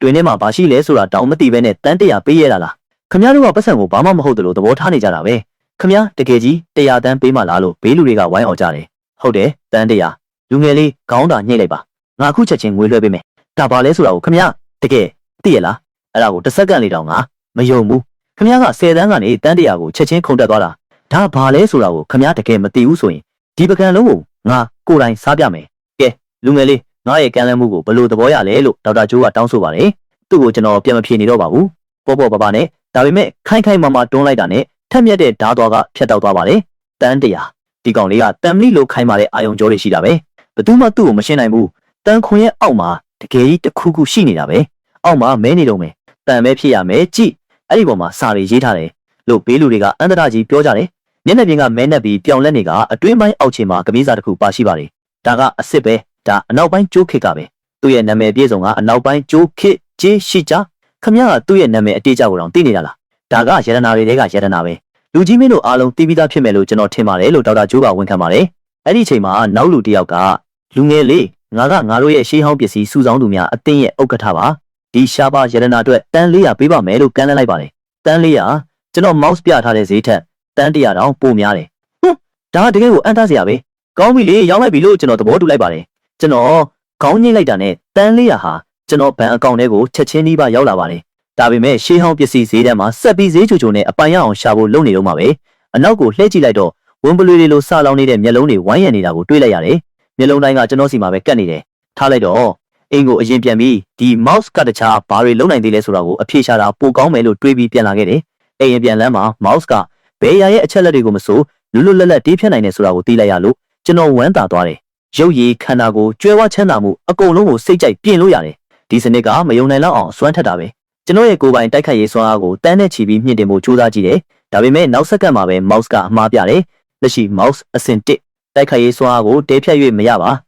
လက်ရှိရရှိနိုင်သောအရာများမှာအောက်ပါအတိုင်းဖြစ်သည်စနစ်အကန့်ကိုကျွန်တော်စစ်ဆေးကြည့်တယ်ကျွန်တော်ရဲ့ကိုယ်ပိုင်နာမည်အသက်အရက်အလေးချိန်အကုန်လုံးတဲဖြတ်လို့ရတယ်ရုပ်ရည်နဲ့ဆွဲဆောင်မှုကိုတော့ပြောင်းလဲလို့ရတယ်ဒါပေမဲ့ကန့်သက်ချက်တစ်ခုရှိတယ်တနေ့ကို2ကြိမ်ပဲတေးဖြတ်ခွင့်ရှိတယ်ကောင်းပြီလေကြွယ်ဝချမ်းသာမှုကနေစကြတာပေါ့လို့ဆုံးဖြတ်လိုက်တယ်တနေ့ကုန်ဈေးချိုချိုနဲ့အပိုင်ရအောင်လိုက်ရှာရတာကပျော်ဖို့တော့ကောင်းပါလေဒါပေမဲ့ပတ်စံဝင်လာတာအရန်နှေးလွန်းတယ်အဆိုးဆုံးကအာယုံဆိုင်ခံရမှာကိုတတိထားနေရတာပဲကျွန်တော်ရဲ့ကိုယ်ပိုင်အချက်လက်အကန့်ကိုဆွဲထုတ်လိုက်တယ်ကြွယ်ဝချမ်းသာမှုအကွက်ကိုအကန့်အသတ်မရှိဆိုပြီးဓာတ်ရိုက်တတ်မှတ်လိုက်တယ်ဖြတ်သွားတဲ့အိမ်ကြီးချင်းတယောက်ကကျွန်တော်အယူတယောက်လိုပြုံးဖိနေတာကိုမြင်တော့ကျွန်တော်ယူသွားပြီလို့ထင်ပြီးတနာစရာအကြည့်နဲ့ကြည့်သွားတယ်ကျွန်တော်ပြုံးကပို့ပြီးတော့တောင်ကျဲသွားသေးတယ်ဒါပေမဲ့အဲ့ဒီအချိန်မှာပဲတကယ်ကိုလောကကြီးပြင်ပကလို့လှပလွန်တဲ့အမျိုးသမီးတယောက်အရှိမပေါ်လာတယ်နေရာတိုင်းကကောင်လေးတွေအားလုံးလှမ်းကြည့်ဖို့သူတို့ခြေလမ်းတွေကိုရက်တန့်လိုက်ကြတယ်ပြီးတော့ကျွန်တော်လည်းရက်တန့်သွားတယ်ငေးမောပြီးကြည့်နေမိတယ်သူမရဲ့မျက်နှာလေးကအပြစ်အနာစာကင်းတယ်ဒါပေမဲ့သူမရဲ့အငွေ့အသက်ကတော့အေးဆက်ပြီးခက်ခွာခွာနေတဲ့ပုံစံပဲနေပါဦး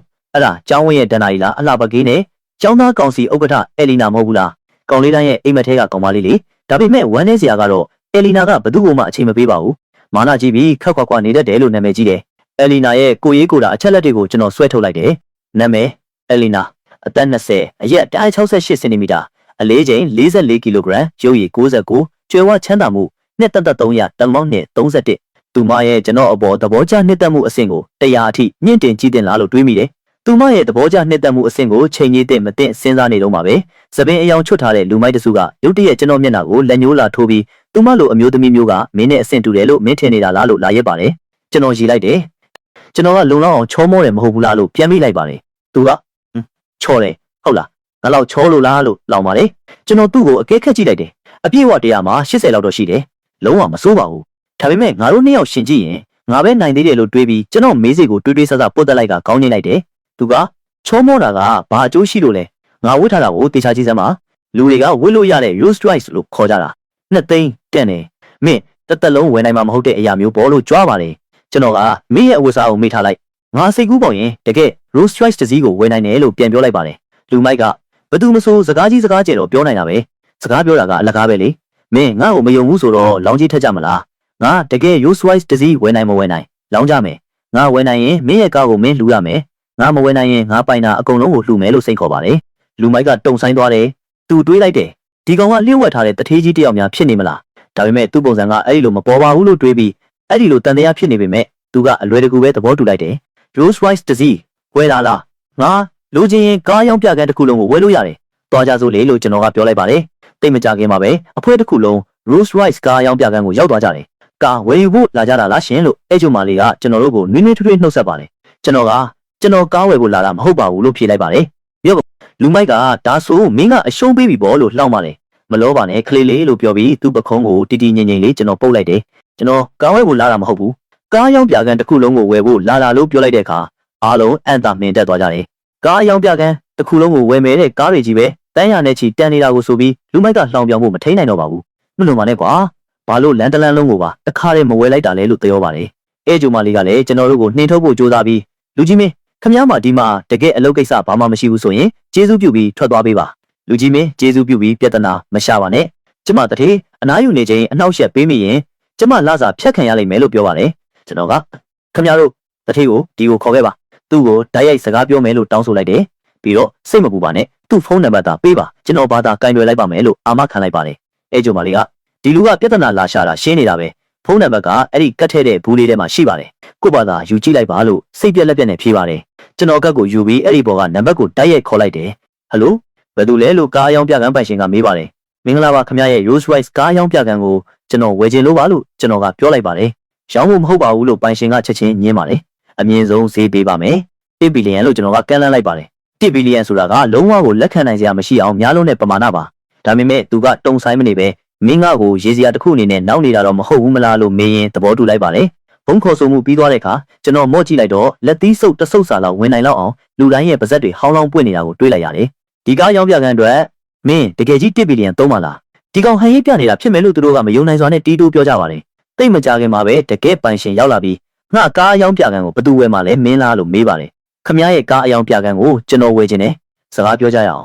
်ကျွန်တော်ပြောခဲ့တဲ့ဈေး1ဘီလီယံပြောင်းဝက်လေးတောင်ရုပ်လို့မရဘူးလို့ကျွန်တော်ကအတည်ပြုလိုက်ပါတယ်ပိုင်ရှင်က1ဘီလီယံပြဿနာမရှိပါဘူးစာချုပ်လက်မှတ်ထိုးကြတာဘောလို့ချက်ချင်းသဘောတူပါတယ်လူမိုက်ကဇဝေဇဝါဖြစ်သွားတယ်သူတွေးလိုက်တယ်ဒါကငါမျှော်လင့်ထားသလိုလုံးဝမဖြစ်လာဘူးပဲကားအယောင်ပြခန်းပိုင်ရှင်ကလည်းတုံဆိုင်သွားတယ်လက်ငင်းငွေသား1ဘီလီယံရှိဖို့အတွက်ဘလို့နောက်ခံမျိုးရှိရမလဲဆိုတာကိုသူနားမလည်နိုင်အောင်ဖြစ်နေတယ်ဒါကမမှန်ဘူးအခြေအနေတွေကဒီလိုဖြစ်လာဖို့မရှိပါဘူးကျွန်တော်စနစ်ကနေတဆင့်သူ့စီကို1ဘီလီယံအပြည့်အဝလွှဲပေးလိုက်တယ်လူကြီးမင်းအယောင်းဝယ်လောက်ရတာဝမ်းသာပါတယ်လို့ကျွန်တော်ကနှုတ်ဆက်လိုက်ပါတယ်ဘဏ်ကနေအကြောင်းကြားစာကိုမြင်တော့ပိုင်ရှင်ရဲ့နှလုံးသားကပျော်ရွှင်မှုတွေနဲ့မြင့်တက်သွားပါတယ်ကျွန်တော်တို့ရဲ့လောင်ကြီးအကြောင်းကိုသိသွားတော့ပိုင်ရှင်ကလူမရဲ့ကားကိုတောင်းယူဖို့ချက်ချင်းလှည့်သွားတယ်အဲ့ဒီအချိန်မှာကျွန်တော်ကဝန်ထမ်းအိမ်ယာဝင်းဘက်ကိုပြန်လာခဲ့တယ်အဝင်ဝမှာလည်းအမျိုးသားတစ်ယောက်နဲ့အမျိုးသမီးတစ်ယောက်ကိုတွေ့လိုက်တယ်အမျိုးသားကကျွန်တော်ရဲ့အခန်းဖော်ဟောင်းပြီးတော့အမျိုးသမီးကတော့သူ့ရဲ့ကောင်မလေးဖြစ်ပုံရတယ်ဒါကငါကောင်မလေးလှတယ်မလားလို့သူကမိတ်ဆက်ပေးပါတယ်မိယာကတကယ်ကိုလှပတယ်ပြီးတော့ကြည့်နေတဲ့ယောက်ျားလေးတိုင်းကသူ့ကိုမနာလိုတဲ့အကြည့်တွေနဲ့ကြည့်နေကြတယ်မင်းမကိုပိုင်ကောင်မလေးမရှိသေးဘူးလားလို့ကျွန်တော်အခန်းဖော်ဟောင်းကမေးတယ်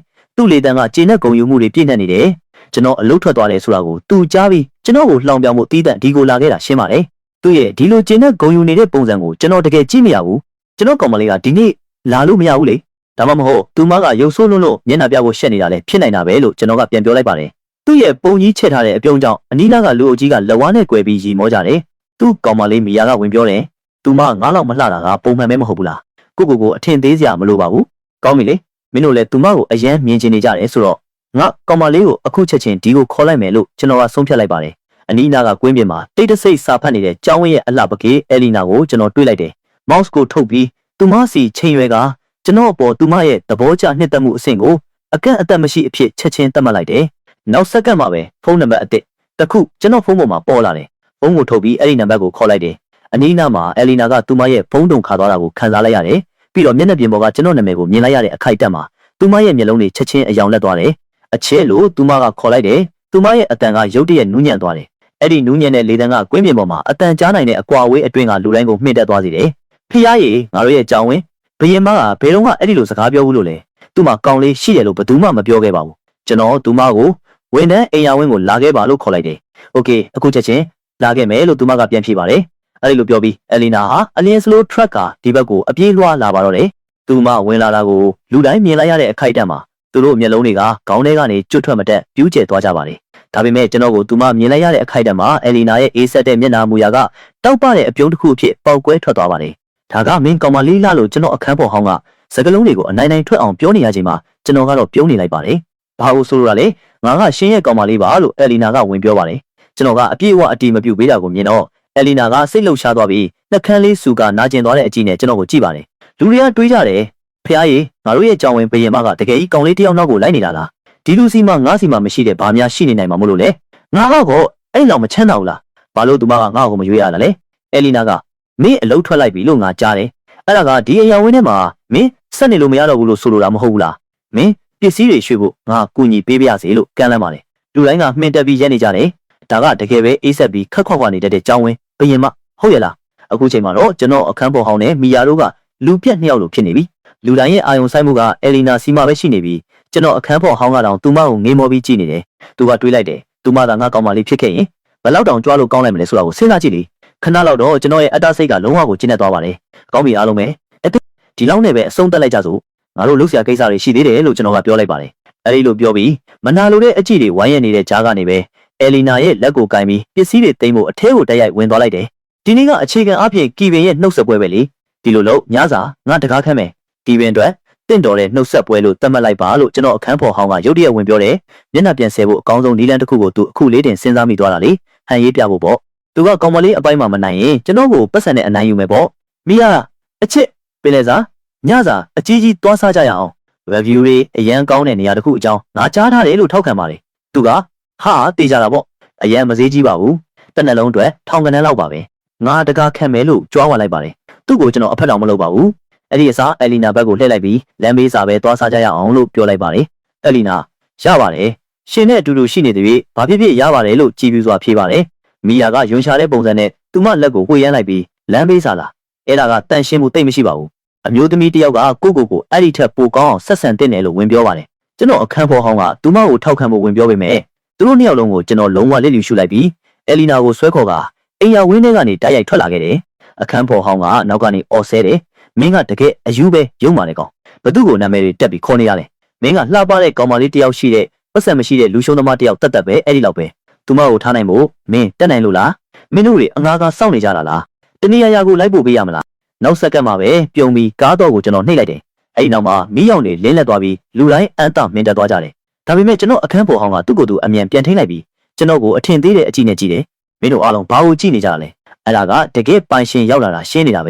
ဘေးဖယ်ပေးတာပိုကောင်းမယ်လို့သူကပြောပါတယ်အဲ့ဒီလိုပြောပြီးအနေခက်စွာနဲ့သူ့ကားတကားကိုသူဖွင့်လိုက်တယ်တူတူလေးရေရွရင်းပေါ့ဒါကစိတ်ဖိစီးစရာကောင်းနေပြီဒါပေမဲ့ဘာပဲဖြစ်ဖြစ်စိတ်ချရတာပိုကောင်းပါတယ်တေးကြအောင်ငါကားကိုရွှေ့လိုက်မယ်ဒါပေမဲ့အတော်ကြာအောင်စောင့်ပြီးတဲ့နောက်မှာတော့ Rolls Royce ရဲ့ပိုင်ရှင်ဆိုသူကပေါ်မလာပါဘူးဒါကသူ့ကိုလုံးဝကိုဇဝိဇဝါဖြစ်သွားစေတယ်ဟင်တကယ်ပိုင်ရှင်ကဘယ်မှာလဲငါကားကိုလမ်းကနေဖယ်ပေးပြီးပြီကိုသူဘာလို့ပေါ်မလာသေးတာလဲလို့သူကအန်တနေပါလေကားပေါ်တက်အလီနာလို့ကျွန်တော်ကခေါ်လိုက်ပါတယ်နောက်စက္ကန့်မှာပဲ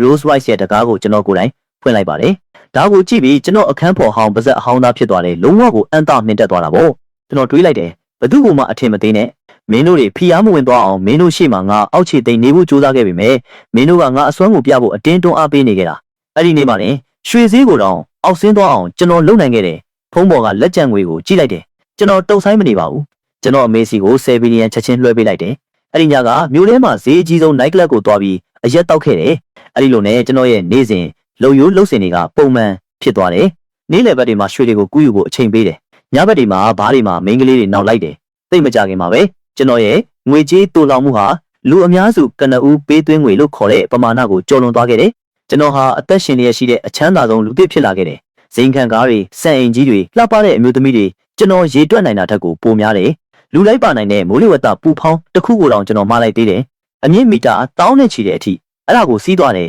ဒီအပေါ်ကနေကဘာမြေကြီးကိုအောင်းငုံကြည့်ရတာလုံးဝကိုအသက်ရှူမလောက်အောင်လှပပါတယ်တိတ်မကြခင်မှာပဲအောက်ဘက်ကအလွန်ဆိုးရွားတဲ့ကျုံးငယ်လေးတစ်ကျုံးကိုကျွန်တော်တွေ့လိုက်တယ်ပြီးတော့ဘာမှထပ်မတွေ့တော့ပဲ mouse ကိုတိတ်တဆိတ်ထုတ်ပြီးဒီလက်ခလုတ်စီကိုကျွန်တော်လက်ချောင်းကိုရွှေ့လိုက်တယ်နောက်ဆက်ကမှာပဲအဲ့ဒီကျုံးဟာမြေပုံပေါ်ကနေလုံးဝပျောက်ကွယ်သွားတော့မလို့ပါပ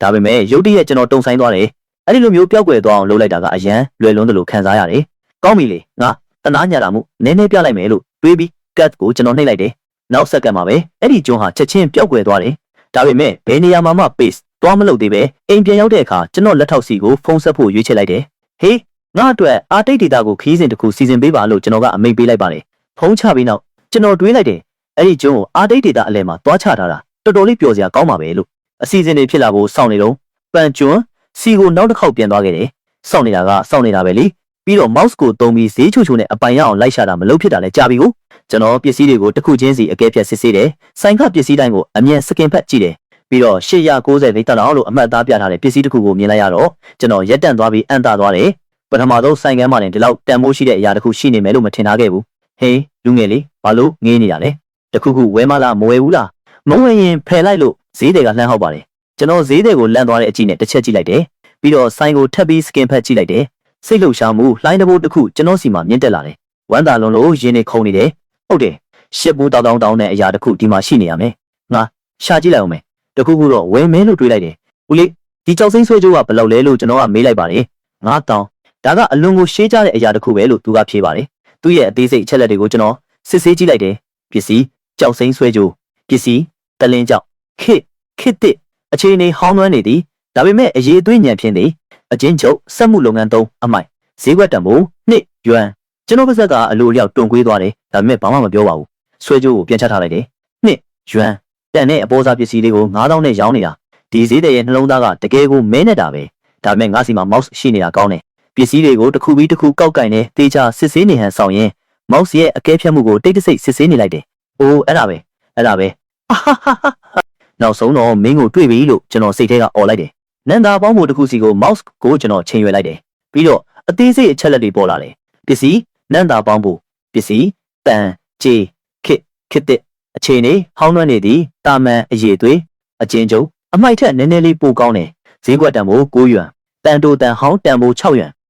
ဒါမဟုတ်ဘူးအနီးနားကပန်းအိုးတစ်လုံးစီကနေ mouse ကိုကျွန်တော်ရွှေ့လိုက်တယ်ပန်းအိုးအောက်မှာအခုအခန့်အဖြစ်ထားတဲ့ဟောင်းနှွမ်းနေတဲ့အဝိစတစ်ခုကိုကာစာကမတော်တဆသွားထိမိတယ်အသေးစိတ်အချက်လက်တွေချက်ချင်းပေါ်လာတယ်ပစ္စည်းအဝိစအသေးစိတ်မင်းဆက်ရဲ့တီထောင်သူမိဖုရားကြီးမာရဲ့လက်ကင်ပေါ်ဟာရှားပါကျက်လောက်ထားတော့အထဲထုတ်လုပ်မှုရပ်ဆိုင်းသွားပြီခေမင်းဆက်ရဲ့ပြင်စမနှစ်အခြေအနေဟောင်းနှွမ်းနေသည်အရေးသွေးတာမန်အချင်းချုပ်စုဆောင်းရန်တန်ဖိုးရှိသောအရာတစ်ခုဈေးကွက်တန်ဖိုး90 3000တော့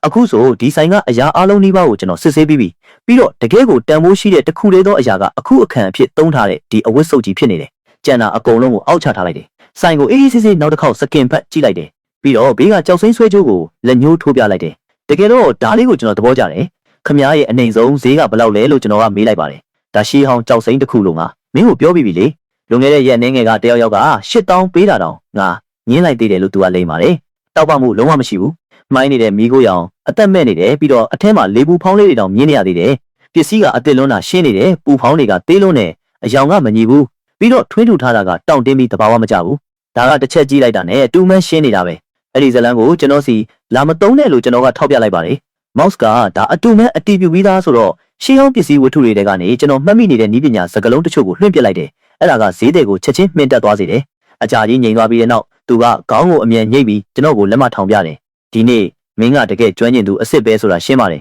69ယွမ်မင်းယူလိုက်တော့လို့သူကအရှုံးပေးလိုက်ပါတယ်အခုမှပဲငါတို့စကားပြောလို့ရတော့တယ်ကောင်းပြီလေဒါကိုထုတ်ဖို့ဝိစာလေးတစ်ခုလောက်ယူပေးပါပဲ့သွားတာချစ်မိတာမျိုးမဖြစ်စေချင်ဘူးလို့ကျွန်တော်ကတောင်းဆိုလိုက်ပါတယ်ခမရစီကနေကျွန်တော်အခွင့်အရေးမယူပါဘူးဒီဝိစာကတစ်ယွမ်တန်တယ်လို့ပဲသဘောထားလိုက်ကြစို့ဈေးကိုစုပေါင်းလိုက်ကိုအဝိစာကိုပဲသုံးပြီးထုတ်လိုက်မယ်လေလို့ပြောပြီးအဝိစုပ်ကိုလှမ်းယူဖို့လုပ်ပါတယ်အဲ့ဒီလိုတော့မရဘူးဒီမှာရှိတဲ့အရာအလုံးကရှေးဟောင်းပစ္စည်းအဖြစ်သတ်မှတ်တယ်ဒီအဝိစာကဟောင်းနှွမ်းနေပုံပေါက်ကောင်းပေါက်နိုင်ပေမဲ့အဲ့ဒါကရှေးဟောင်းပစ္စည်းတစ်မျိုးပဲတကယ်တန်ဖိုးထားတဲ့လူတစ်ယောက်ရဲ့လက်ထဲကိုရောက်သွားရင်အနည်းဆုံးဒီလောက်နဲ့ရောင်းရမယ်ဆိုပြီးဆိုင်ရှင်ကဈေးတင်ဖို့ကြိုးစားပါတော့တယ်ဒီလူကအဝိစာရဲ့တကယ်တန်ဖိုးကိုတကယ်ကြီးသိနေတာလားလို့ကျွန်တော်လန့်သွားပေမဲ့ဟောင်းနှွမ်းနေတဲ့အဝိစုပ်လေးတစ်ခုကို200နဲ့ရောင်းနေတာဆိုတော့ဦးလေးအဲ့ဒါနည်းနည်းတော့ယုတ်တိမတန်ဘူးဒါသာမှန်ကန်တဲ့လက်ထဲရောက်သွားရင်အနည်းဆုံး2000နဲ့ရောင်းရမယ်ဒါပေမဲ့ဒီနေ့မင်းရဲ့ပုံစံလေးကိုငါသဘောကျလို့ငါ့ကို200ပဲပေးလိုက်လို့ဈေးတွေကသူ့ရဲ့ဈေးစစ်ကွက်ကိုခင်းပါတယ်ဒီလူရဲ့နှလုံးသားက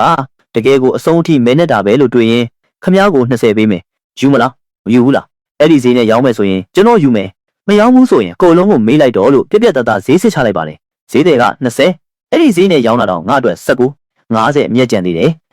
ငါ့ကိုလှည့်စားဖို့ကြိုးစားနေတာမင်းကဒီအလုံးမှာအစ်စ်လေးပဲရှိသေးတယ်ကောင်းပြီလေမင်းကိုသဘောကျလို့20ဆိုလဲ20ပေါ့လို့ဟန်လုပ်ပြီးပြောပါတယ်တခြားတယောက်ယောက်သာဆိုရင်190အောက်နဲ့ယူသွားလို့ရမှာမဟုတ်ဘူးလို့လည်းသူကဆက်ကြွားပါတယ်ကျွန်တော်ကသဘောတူတယ်လို့ဖြေလိုက်ပါတယ်ဒီကြောက်စိန်ရတနာကိုတခြားတယောက်ယောက်မြင်သွားမှစိုးရင်လို့သာမဟုတ်ရင်ဒီအဝိစအတွက်တရွယ်လေးတောင်ကျွန်တော်အကုန်ခံမှာမဟုတ်ဘူးလို့စိတ်ထဲကကြိတ်တွေးနေမိတယ်ဈေးတွေကကောင်းပြီလေရှင်းလိုက်ကြစို့ဒီလုံးမှာကတော့အမြဲတမ်းလက်ငင်းငွေလက်ငင်းပစ္စည်းပဲလေရော့တေချာတိန်ထားလို့ပြောပြီးပစ္စည်းကိုလွှဲပေးပါတယ်ဖျားရီ9000တန်းပစ္စည်းတစ်ခုကို100ကျော်လေးထိစစ်လိုက်တာအဲ့ဒါရုပ်တိရှိရလားလို့ကိုမေးရင်အယောင်းဝယ်ပြီးသွားတော့ခက်လန်းလန်းကိုကျွန်တော်ရှောက်သွားလိုက်တယ်ရက်လိုက်ပြီးအဝိစတွေကအတုဖြစ်နေတဲ့ကြောက်စိမ့်ဆွဲကြိုးကိုဆွဲထုတ်လိုက်ကအနီးနားကအမိုက်ပုံးနဲ့တိုက်ရိုက်ပစ်ထည့်လိုက်တယ်ပြီးတော့ကျွန်တော်ရှိကဆိုင်ကိုကြည့်ဖို့ခဏရက်လိုက်ပြီးဈေးချိုချိုနဲ့ဝယ်ပြီးအမြတ်များများနဲ့ပြန်ရောင်းရတဲ့စိတ်လှုပ်ရှားမှုလောက်ကောင်းတာဘာမှမရှိပါဘူးလို့ဂျင်းနဲ့နေမိတယ်ဆိုင်ထဲဝင်သွားတော့ဆိုင်ရှင်မျိုးသမီးကကြိုးစိုးပါတယ်လွတ်လွတ်လပ်လပ်လေးလာကြည့်ရှုပါလို့နှုတ်ဆက်ပါတယ်ကျွန်တော်ကအကဲဖြတ်ပေးမဲ့သူအသင်ရှိလားကျွန်တော်စီမှာတန်မိုးရှိတဲ့အရာတစ်ခုရှိတယ်ကျွမ်းကျင်ပညာရှင်တယောက်ယောက်ကိုခေါ်ပြီးကြည့်ပေးနိုင်ရင်ကျေးဇူးတင်ပါတယ်ဈေးတက်ရင်ဒီနေရာမှာပဲရောင်းမယ်လို့ပြောလိုက်တယ်သူမဘာကိုအကဲဖြတ်ဖို့လိုတာလဲလို့မေးတော့ဒါပါလို့ကျွန်တော်ကပြလိုက်ပါတယ်ဆိုင်ပိုင်ရှင်မျိုးသမီးကသူဝင်လာတော့ကလက်ပလာနဲ့ပဲဘာကိုအကဲဖြတ်စရာရှိလို့လဲလို့တွေးလိုက်ပြီးဘာမှမပြောဘဲအဝိစကိုဖြန့်လိုက်တယ်ပုံမှန်အားဖြင့်တော့ဒီလိုအဝိဟောင်းမျိုးနဲ့ထုတ်ထားတဲ့အရာမှန်သမျှကရှေးဟောင်းပစ္စည်းတစ်မျိုးမျိုးပါပဲဒါပေမဲ့သူမကအဲ့ဒါကိုအထက်ထက်အခါကလှန်လောကြည့်တယ်တခုခုလွတ်သွားတာတေချာတယ်လို့ယုံကြည်နေပြီးအဝိစရဲ့လက်တက်မကြံကိုတေချာဂယုတစိုက်အထက်ထက်အခါကစစ်ဆေးနေပါတယ်နောက်ဆုံးတော့တန်တရားမျက်လုံးတွေနဲ့ကျွန်တော်ကိုကြည့်ပြီးပစ္စည်းကဘယ်မှာလဲလို့မေးပါတယ်ဒီအဝိစလေးလို့ကျွန်တော်ကဖြေလိုက်တယ်အဝိစဒါကိုမင်းကအကဲဖြတ်ချင်တာလားလို့သူမကအံ့တာကြည့်ပြီးတော့ဟုတ်တယ်မင်းဆက်ကမိဖုရားကြီးမှာအသုံးပြုခဲ့မှုတဲ့မူရင်းပစ္စည်းတစ်ခုပါလို့ကျွန်တော်ကရှင်းပြလိုက်ပါတယ်အဲ့ဒီခါသူမခဏလေးငါဖုန်းတကောလောက်ခေါ်လိုက်အောင်မယ်လို့ပြောပြီးဖုန်းဆက်ပါတယ်ဟေးငါစီမှာမင်းဆက်ကအထည်စားတစ်ခုရှိတယ်ရှားပါတယ်ထုတ်လုံးမှုရက်ဆိုင်သွားပြီဒီလိုမျိုးတစ်ခုခုနဲ့ရင်းနေလားကောင်းပြီမြန်လို့ဖောက်သေးစောင့်နေတယ်လို့ပြောပြီးဖုန်းချလိုက်တယ်ပြီးတော့ကျွန်တော်ကိုခဏလောက်ထိုင်ပါဦးကျမအဆက်သွဲကမကြခင်ရောက်လာလိမ့်မယ်သူ့အနီးနားမှာနေတာတိတ်မကြပါဘူးလို့ပြောပါတယ်ကျွန်တော်ကောင်းငင်းပြီးထိုင်လိုက်တယ်အမျိုးသမီးကကျွန်တော်ကိုလက်ပတ်ရည်တစ်ခွက်ငှဲ့ပေးတယ်ကျွန်တော်ကျေးဇူးတင်စကားပြောပြီးခွက်ကိုယူလိုက်တယ်ခွက်ကကျွန်တော်လက်ထဲရောက်တာနဲ့တပြိုင်နက်ကျွန်တော်လက်ချောင်းကအလိုလျောက် mouse ကိုနှိပ်လိုက်တယ်အသေးစိတ်အချက်လက်တွေချက်ချင်းပေါ်လာတယ်လက်ပတ်ရည်ပကံရဲ့ဈေးကွက်တန်ဖိုးက6000ဖြစ်နေတာကိုတွေးလိုက်ရတယ်ကျွန်တော်အန်တာပြီးရက်သွားတယ်တငုံတောက်လိုက်တယ်ပြီးတော့နားလေတဲ့အကြည့်နဲ့ခွက်ကိုစစ်ဆေးနေဟန်ဆောင်းလိုက်တယ်နေ့စဉ်တောက်တဲ့လက်ပတ်ရည်အတွက်တောင်ရှေးဟောင်းခွက်တွေကိုသုံးတာတော်တော်လေးလက်ဖွာတာပဲဒီပစ္စည်းကချမ်းလုံးခစ်ကဆိုတာသိတာတယ်ကျွန်တော်မမှားဘူးဆိုရင်ဒါကချင်းမင်းဆက်ချင်းရဲ့ Empire အုပ်ဖို့သုံးခုတွေကတစ်ခုကထွက်တဲ့ကျွေးတယ်ပဲဒီပစ္စည်းတစ်ခုလေးနဲ့တင်ဈေးကွက်မှာအနည်းဆုံး9000 6000လောက်ရနိုင်တယ်လို့ကျွန်တော်ကထုတ်ပြောလိုက်တယ်အခုတော့အမျိုးသမီးကတကယ်ကိုအံ့တသွားပြီခေအတိအကျနဲ့မူလအုပ်ဖို့ကိုတစ်ချက်ကြည့်ုံနဲ့ခွဲခြားနိုင်တာဟာတင်းငယ်တဲ့အောင်မြင်မှုမဟုတ်ဘူးလူတိုင်းအဲ့ဒီလိုမလုပ်နိုင်ဘူးလေကျမကဆိုဖီယာပါပြီးတော့ရှင်နာမည်ကလို့သူကမိတ်ဆက်ပါတယ်ကီဗင်ဘာလို့ကျွန်တော်ကဖြေလိုက်တယ်ဒီခွက်ရဲ့တမိုင်းကြောင်းကိုရှင်တစ်ချက်နှစ်ချက်ကြည့်ုံနဲ့သိသွားတာပဲ professional အကဲဖြတ်သူအများစုတောင်အဲ့ဒီလိုမလုပ်နိုင်ကြဘူး။အိုးရှင်ကကြွေတယ်တွေနဲ့ပတ်သက်ပြီးတော်တော်လေးနောက်ခံကောင်းရှိရမယ်လို့ဆိုဖီယာကချီးကျူးပါတယ်။ကျွန်တော်ကလည်းကျွန်တော်နည်းနည်းလေးလာထားလို့ပါလို့နှိမ့်ချပြီးဖြေလိုက်ပါတယ်။နိုင်ဝက်လောက်ကြာမှအသက်40ဝန်းကျင်အမျိုးသားတဦးဝင်လာတယ်။သူဝင်လာတာနဲ့တပြိုင်နက်ဆိုဖီယာအထယ်ကဘယ်မှာလဲလို့မေးပါတယ်။ဆိုဖီယာဒီမှာပါ။ဒါကအဖိုးချီပြီးတော့ဒါက Mr. Kevin ဒါကပစ္စည်းပါလို့မိတ်ဆက်ပေးလိုက်ပါတယ်။အဖိုးချီကငါကြည့်ပြရစီ။ဟုတ်တယ်။ဒါတေချာပေါင်းမင်းဆက်ကပဲ။ဒါလက်ကင်ပေါ်ကတထည့်ပဲ။တန်တရားဖြစ်စရာမရှိဘူး။ပန်ထိုးထားတဲ့ပုံစံက Empire Style ပဲ။ပြီးတော့တော်တော်လေးအခြေအနေကောင်းသေးတယ်။စုပ်ပြဲနေတာတခုမှမရှိဘူး။သူ့ဟာနဲ့သူတင်းငယ်တဲ့အန်တဆရာတခုပါပဲ။ဒီလက်ကင်ပေါ်ကရောင်းဖို့လားလို့စစ်ဆေးပြီးမေးပါတယ်။ကျွန်တော်ရောင်းဖို့ယူလာတာပေါ့။ခင်ဗျာဘယ်လောက်ပေးမလဲဆိုတာပေါ့ပဲမူတည်တယ်လို့ကျွန်တော်ကပြန်ဖြေပါတယ်။အဖိုးချီက8သိန်းဘလို့ထင်းလဲလို့ကမ်းလှမ်းပါတယ်။ဒီအဖိုးချီကဒီအယောင်းဝယ်ကိုတိတ်ပြီးအလေးနဲ့ထားဖို့မရဘူးလို့တွေးလိုက်ပြီးကောင်းပြီလေဒါဆိုလဲမေးလိုက်ကြတာပေါ့လို့ပြောကထွက်သွားဖို့ဟန်ပြင်လိုက်ပါတယ်အဲ့ဒီခါဖိုးချီကနေဦးတစ်တန်းဆိုရင်ဘလို့လဲလူငယ်လေးအဲ့ဒီဈေးကတော်တော်လေးများနေပြီနော်လို့လှမ်းထားပါတယ်ကျွန်တော်ကတန်းဟုတ်လားဟင်းလို့ခက်ပြက်တုံ့ပြန်လိုက်ပါတယ်အဖိုးချီကကောင်းပြီလေငါဒီပစ္စည်းကိုတကယ်သဘောကျတယ်တစ်တန်းနဲ့မရရင်1.1တန်းလို့ထပ်တိုးပေးပါတယ်1.1တန်းဆိုတာတကယ်ကိုခိုင်မာတဲ့ကမ်းလှမ်းမှုတစ်ခုပါခင်ဗျားသေးကြရဲ့လားလို့ကျွန်တော်ကမေးလိုက်တယ်စိတ်ထဲမှာတော့1.1တန်းဆိုတာကျွန်တော် mouse ပြထားတာထက်တောင်ပိုများနေသေးတယ်လို့ကြိတ်ပြောနေပါတယ်ပြီးတော့1တန်းဆိုတာကိုလက်မခံဘူးလို့ကျွန်တော်တခါမှမပြောခဲ့ပါဘူးလို့ပြောလိုက်တယ်အဖိုးချီက1.2တန်းအဲ့ဒါတကယ်ကိုငါရဲ့ကန့်သက်ချက်ပဲအဲ့ဒီထက်ပိုမပေးနိုင်တော့ဘူးလို့အပိသက်ကမ်းလှမ်းလိုက်ပါတယ်ကောင်းပြီလေရောင်းလိုက်ပြီလို့ကျွန်တော်သဘောတူလိုက်ပါတယ်ဒါပေမဲ့စကလုံးတွေကျွန်တော်ပါဇက်ကထွက်သွားတာနဲ့တပြိုင်နက်ကျွန်တော်ဖုန်းမြည်လာတယ်မစ္စတာကီဗင်အာတိတ်ခီးစဉ်အားလုံးစီစဉ်ပြီးပါပြီခင်ဗျာအစင်းသင်းဖြစ်တဲ့အချိန်မရွေးထွက်ခွာနိုင်ပါပြီဆိုတဲ့သတင်းမှာ အရန်ကောင်းတယ်ကျွန်တော်တို့အခုချက်ချင်းထွက်ကြမယ်လို့ဖုန်းထဲကိုပြောလိုက်တယ်ပြီးတော့အဖိုးချီဘက်ကိုကျွန်တော်လှည့်လိုက်ပြီးခမရဲ့ငွေပေးချေမှုကုတ်ကိုပို့ပေးပါ1.2 တန်းကိုအခုချက်ချင်းလွှဲပေးလိုက်ပါလို့တောင်းဆိုလိုက်ပါတယ်အဲ့ဒီလိုပြောပြီးအဖိုးကြီးရောစိုင်ပိုင်ရှင်ရောအန်သားမင်တက်နေတဲ့အကြည့်တွေအောက်မှာပဲအပြင်မှာစောင့်နေတဲ့ကိုပိုင်ရဟတ်ရင်ပေါ်တိုက်ရိုက်တက်သွားပြီးအာဒိတ်ဒေတာစီကိုထွက်ခွာသွားပါတော့တယ်